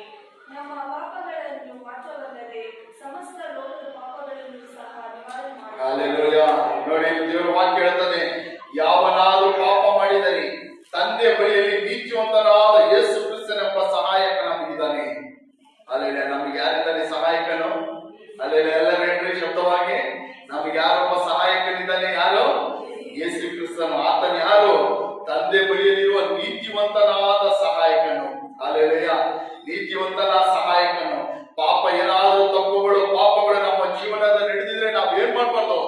ಭಯ ಪಡಬಾರ್ದು. ಅಲ್ಲೆಲ್ಲ ಹಿಂಜಾರಿ ಹೋಗ್ಬಾರ್ದು, ಅದನ್ನು ಬಿಟ್ಟು ದೇವರನ್ನು ಬಿಟ್ಟು ಹೋಗ್ಬಾರ್ದು. ಅಲ್ಲೆಲ್ಲ ಕಾರಣ ನಮಗೆ ನೀತಿವಂತನಾದ ಸಹಾಯಕನಾದ ಯೇಸು ಕ್ರಿಸ್ತ ನಮ್ಮ ಬಳಿಯಲ್ಲಿದ್ದಾನೆ. ಆತನು ನಮ್ಮ ಪಾಪಗಳ ನಿವಾರಣೆ ಮಾಡುವ ಯಜ್ಞವಾಗಿದ್ದಾನೆ. ನಮ್ಮ ಪಾಪಗಳನ್ನು ಮಾತ್ರವಲ್ಲದೆ ಸಮಸ್ತ ಲೋಕದ ಪಾಪಗಳನ್ನು ಸಹ ನಿವಾರಣೆ ಮಾಡುತ್ತಾನೆ. ಆತ ನಮ್ಮ ಪಾಪಗಳನ್ನು ನಿವಾರಣೆ ಮಾಡುವಂತ ಯಜ್ಞವಾಗಿದ್ದಾನೆ. ನಮ್ಮ ಪಾಪಗಳನ್ನು ಏನ್ ಮಾಡಿದ್ದಾನೆ? 2000 ವರ್ಷಗಳಿಂದ ಅಲ್ಲೆಲ್ಲ ನಿವಾರಣೆ ಮಾಡಿದ್ದಾನೆ. ಅಲ್ಲೆಲ್ಲ ಆತನ ರಕ್ತದಲ್ಲಿ, ಆ ರಕ್ತದಲ್ಲಿ ಇನ್ನೂ ಶಕ್ತಿ ಇದೆ. ನಮ್ಮ ಪಾಪಗಳನ್ನು ಇನ್ನೂ ನಿವಾರಣೆ ಮಾಡುವಂತ ಶಕ್ತಿ ಇದೆ. ನಮ್ಮ ಪಾಪಗಳಿಂದ ನಮ್ಮನ್ನು ಬಿಡಿಸುವಂತ ಶಕ್ತಿ ಆ ರಕ್ತದಲ್ಲಿ ಇನ್ನೂ ಇದೆ. ಅಲ್ಲೆಲ್ಲ ನಮ್ಮ ಅಪರಾಧಗಳನ್ನು, ನಮ್ಮ ಪಾಪಗಳನ್ನು, ನಮ್ಮ ದ್ರೋಹಗಳನ್ನು ಮನ್ನಿಸುವಂತ ಶಕ್ತಿ ಇನ್ನೂ ಆ ರಕ್ತದಲ್ಲಿ ಇದೆ. ಹಲ್ಲೆಲೂಯ. ನಮ್ಮ ಪಾಪಗಳನ್ನು ಮಾತ್ರವಲ್ಲ, ಸಮಸ್ತ ಲೋಕದ ಪಾಪಗಳನ್ನು ಸಹ ನಿವಾರಣೆ ಮಾಡುತ್ತಾನೆ. ನಮ್ಮ ದೇವರು ನಮ್ಮ ಪಾಪಗಳನ್ನು ಮಾತ್ರವಲ್ಲ, ಆತನನ್ನು ಬೇಡಿಕೊಳ್ಳುವ, ಆತನ ಬಳಿ ಬರುವ ಪ್ರತಿಯೊಬ್ಬರ ಪಾಪಗಳನ್ನು ಕ್ಷಮಿಸುವಂತ ದೇವರು. Hallelujah, hallelujah. ನಾನು ಕೆಲವು ದಿನಗಳನ್ನು ನಾನೊಂದು ನಿಮಗೊಂದು ಹಲ್ಲೆಲೂಯ ಒಂದು ವಾಕ್ಯವನ್ನು ಹೇಳಿದೆ. ಹಲ್ಲೆಲೂಯ. ದೇವರು ನಮ್ಗೆ ಕೊಟ್ಟಂತ ದೊಡ್ಡ ಆಶೀರ್ವಾದ ಏನಂದ್ರೆ ನಮ್ಮ ಪಾಪಗಳಿಂದ ಬಿಡುಗಡೆ ಮಾಡಲ್ಪಟ್ಟದೆ. ಹಲ್ಲೆಲೂಯ. ನಮ್ಮ ಪಾಪಗಳು ಕ್ಷಮಿಸಲ್ಪಟ್ಟದೆ. ದೇವರು ನಮ್ಗೆ ಕೊಟ್ಟಂತ ದೊಡ್ಡ ಆಶೀರ್ವಾದ. ಅದಕ್ಕಿಂತ ಆಶೀರ್ವಾದ ಬೇರೆ ಏನಾದ್ರೂ ಇದೆಯಾ? ಅಲ್ಲೇ ನಮ್ಮ ಪಾಪಗಳು ಕ್ಷಮಿಸಲ್ಪಟ್ಟದೆ. ದೇವರ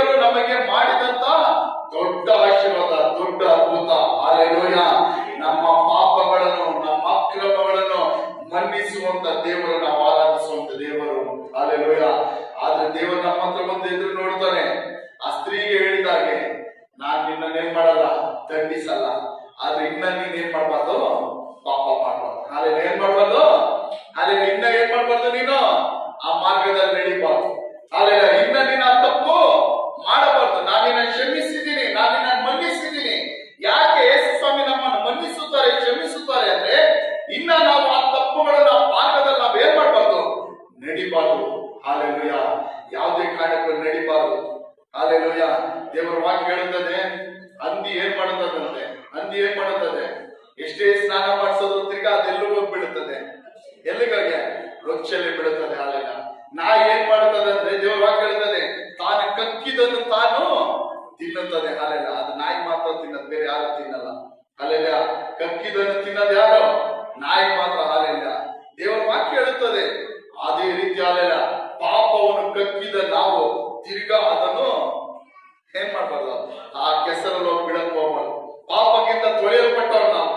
ಯಾವುದರಿಂದ ತೊಳೆಯಲ್ಪಟ್ಟವರು, ಪಾಪದಿಂದ. ಯೇಸು ಕ್ರಿಸ್ತನ ರಕ್ತದ ಮೂಲಕ ತೊಳೆಯಲ್ಪಟ್ಟ ನಾವು ಆ ಪಾಪದ ಕೆಸರು, ಪಾಪ ಅನ್ನೋದು ಕೆಸರು, ಆ ಕೆಸರದಲ್ಲಿ ನಾವು ಏನ್ ಮಾಡ್ಬಾರ್ದು, ತಿರ್ಗಾ ಬೀಳಬಾರ್ದು. ಹಾಲಿಲ್ಲ. ತಿರ್ಗಾ ಬಿದ್ರೆ ನಾನು ನಿಮಗೆ ಹೇಳ್ತಾ ಇದೀನಿ, ದೇವರ ಹತ್ರ ನೀವು ಯಥಾರ್ಥವಾಗಿ ಕ್ಷಮೆ ಕೇಳಿದ್ರೆ, ದೇವರ ಹತ್ರ ಹಾಲಿಲ್ಲ ಯಥಾರ್ಥವಾಗಿ ಹಾಲಿಲ್ಲ, ದೇವರೇ ನನ್ನ ಕ್ಷಮಿಸು ಅಂತ ಹೇಳಿದ್ರೆ ನಮ್ಮನ್ನು ಏನ್ ಮಾಡ್ತಾರೆ, ದೇವರ ತಿರ್ಗಾ ಕ್ಷಮಿಸಲು ಆತನ ಶಕ್ತನು. ಹಾಲೆಲೂಯ.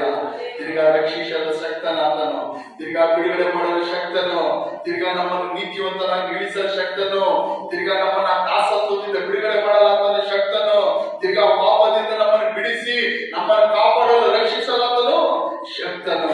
ಹಾಲೆಲೂಯ. ಹಾಲೆಲೂಯ. ಎಲ್ಲರೂ ದೇವರ ಸನ್ನಿಧಿಯಲ್ಲಿ ಎತ್ತಿ ನಿಂತ್ಕೊಳ್ಳೋಣ. ಹಾಲೆಲೂಯ. ಹಾಲೆಲೂಯ. ಹಾಲೆಲೂಯ. ಹಾಲೆಲೂಯ. ದೇವರು ನಮಗೆ ಇವತ್ತು ಕೇಳುವಂತ ವಾಕ್ಯ ಏನಂದ್ರೆ, ಇನ್ನ ಪಾಪ ಮಾಡಬೇಡ್ರಿ. ಇನ್ನ ಏನ್ ಮಾಡ್ಬೇಡ್ರಿ, ಅಲ್ಲಿ ಹೇಳ್ರಿ, ಎಲ್ಲರೂ ಜೋರಾಗಿ ಹೇಳ್ರಿ, ಇನ್ನ ತಪ್ಪು ಮಾಡಬೇಡ್ರಿ, ಇನ್ನ ಪಾಪ ಮಾಡಬೇಡ್ರಿ. ಇನ್ನ ಅಲ್ಲೆಲ್ಲ ಬಿಟ್ಟು ಬಂದ ಮಾರ್ಗಕ್ಕೆ ಹಿಂದಿರುಗಿ ಹೋಗ್ಬೇಡ್ರಿ. ಇನ್ನ ಬಿಟ್ಟು ಬಂದ ದಾರಿಗೆ ಏನ್ ಮಾಡ್ಬೇಡ್ರಿ, ಹಿಂದಿರುಗಿ ಹೋಗ್ಬಾರ್ದು.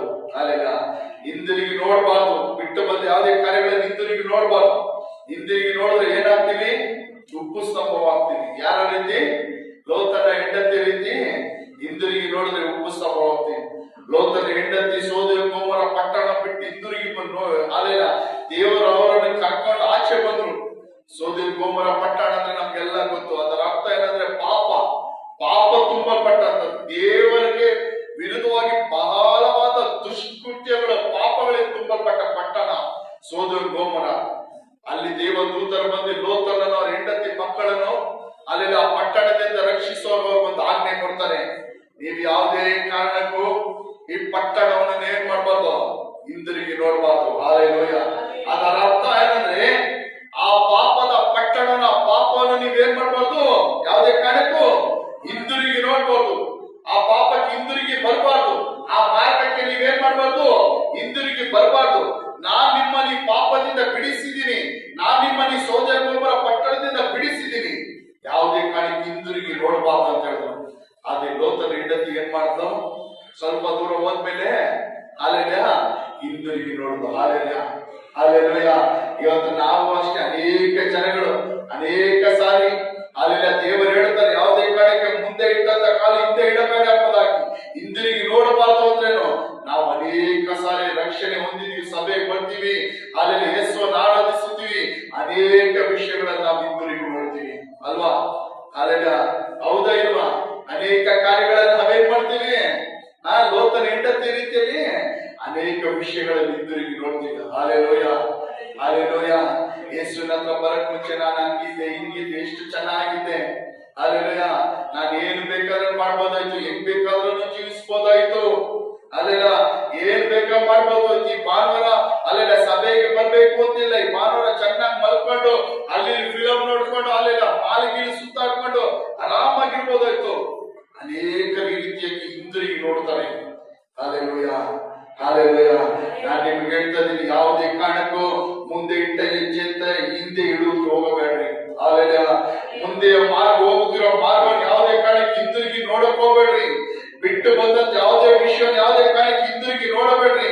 ಯೇಸು ಸ್ವಾಮಿ ಹೇಳ್ತಾರೆ, ಅಲ್ಲೆಲ್ಲ ಇನ್ನು ನೀನು ಪಾಪ ಮಾಡಬೇಡ. ಹಾಲೆಲೂಯ. ನಿನಗೆ ಹೆಚ್ಚು ಕೇಡಾಗದ ಇನ್ನು ನೀನು ಪಾಪ ಮಾಡಬೇಡ. ಬೆಥೆಸ್ದಾ ಕೊಳದಲ್ಲಿ 38 ವರ್ಷದಿಂದ ರೋಗಿಯಾದ ಒಬ್ಬ ವ್ಯಕ್ತಿಯನ್ನು ಯೇಸು ಸ್ವಾಮಿ ಗುಣಪಡಿಸುತ್ತಾನೆ. ಆ ಗುಣವಾದಂತ ವ್ಯಕ್ತಿ ಒಂದು ಸಾರಿ ದೇವಾಲಯದಲ್ಲಿ ಸಿಕ್ಕುವಾಗ ಯೇಸು ಸ್ವಾಮಿ ಅವನನ್ನು ನೋಡಿ ಕೇಳ್ತಾನೆ, ನೀ ಸ್ವಸ್ಥವಾದೋ ಎಂಬುದಾಗಿ. ಹೌದು, ನಾನು ಸ್ವಸ್ಥವಾದೆ ಸ್ವಾಮಿ ಅಂತ ಹೇಳ್ತಾನೆ. ಅವಾಗ ಯೇಸು ಸ್ವಾಮಿ ಆ ರೋಗಿಯಾದಂತ ಬಿಡುಗಡೆ ಆದಂತ 38 ವರ್ಷ ರೋಗದಿಂದ ಬಿಡುಗಡೆ ಆದಂತ ಮನುಷ್ಯನಿಗೆ ಯೇಸು ಸ್ವಾಮಿ ಹೇಳುವಂತ ಒಂದು ಮಾತಿದೆ, ಇನ್ನು ನೀನು ಪಾಪ ಮಾಡಬೇಡ, ಹೆಚ್ಚು ಕೇಳು ನಿನಗೆ ಸಂಭವಿಸುವ ಹಾಗೆ ಇನ್ನು ನೀನೇನು ಮಾಡಬೇಡ, ಪಾಪ ಮಾಡಬೇಡ. ಹಲ್ಲೆಲೂಯಾ. ಪಾಪ ಮಾಡುವ ನಿಮಿತ್ತವಾಗಿ ಏನಾಗುತ್ತದೆ, ನಮ್ಮ ಜೀವನಗಳ ಕೇಡುಗಳು ಹೆಚ್ಚು ಸಂಭವಿಸುತ್ತದೆ. ಹಲ್ಲೆಲೂಯಾ. ಎಲ್ಲ ಕೇಳಲ್ಪಟ್ಟ ವಾಕ್ಯಗಳಿಗಾಗಿ ದೇವರ ಸ್ತೋತ್ರ ಸಲ್ಲಿಸೋಣ. ಹಲ್ಲೆಲೂಯಾ. ಎಲ್ಲ ಬಾಯಿಗಳಂತೆ ಕಾರ್ಯಗಳಂತೆ ದೇವರ ಸ್ತೋತ್ರ ಸಲ್ಲಿಸೋಣ. ಹಲ್ಲೆಲೂಯಾ. ದೇವರು ಕೇಳುವ ವಾಕ್ಯ ಮೂಲಕ ಮಾತಾಡಕ್ಕಾಗಿ ದೇವರ ಸ್ತೋತ್ರ ಸಲ್ಲಿಸಿ. ಹಲ್ಲೆಲೂಯಾ. ವಾಕ್ಯ ಕಲಿಸಿದ ಮೂಲಕ ದೇವರ ಸ್ತೋತ್ರ ಸಲ್ಲಿಸಿರಿ. ಹಲ್ಲೆಲೂಯಾ. ವಾಕ್ಯಕ್ಕಾಗಿ ದೇವರ ಸ್ತೋತ್ರ ಸಲ್ಲಿಸಿರಿ. Hallelujah. Hallelujah. Hallelujah. Hallelujah.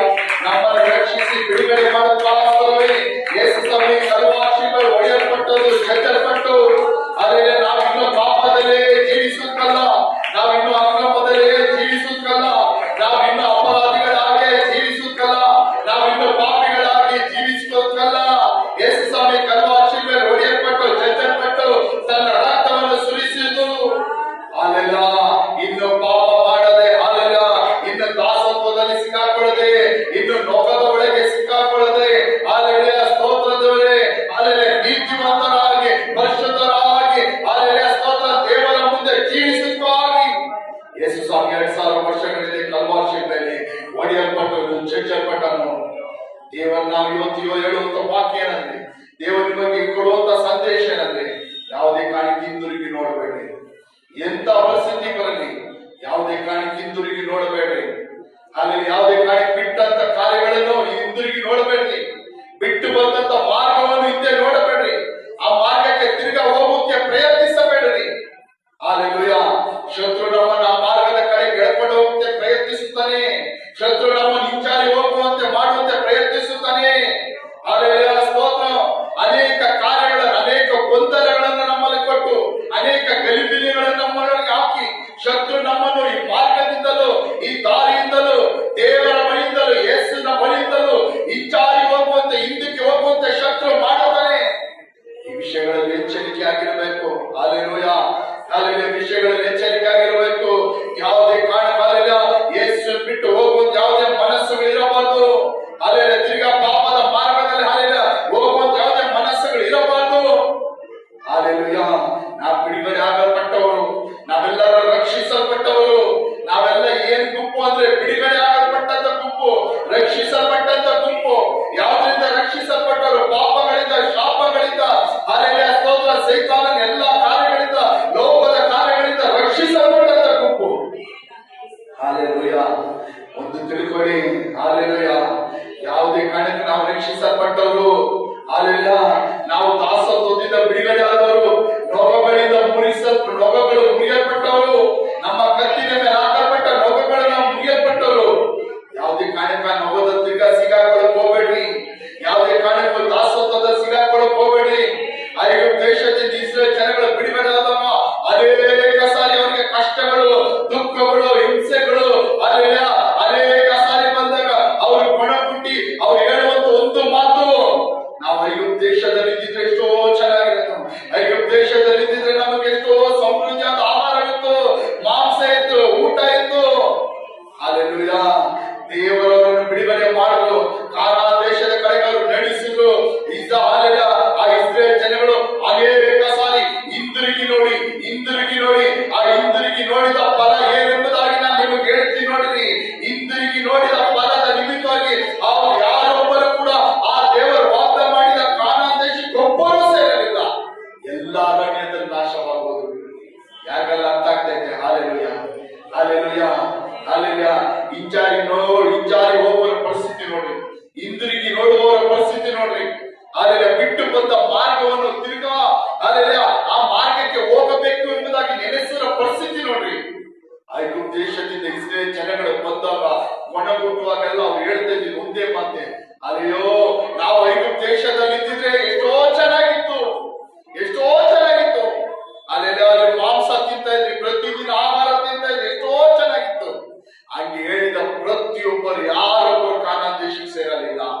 Hallelujah, hallelujah.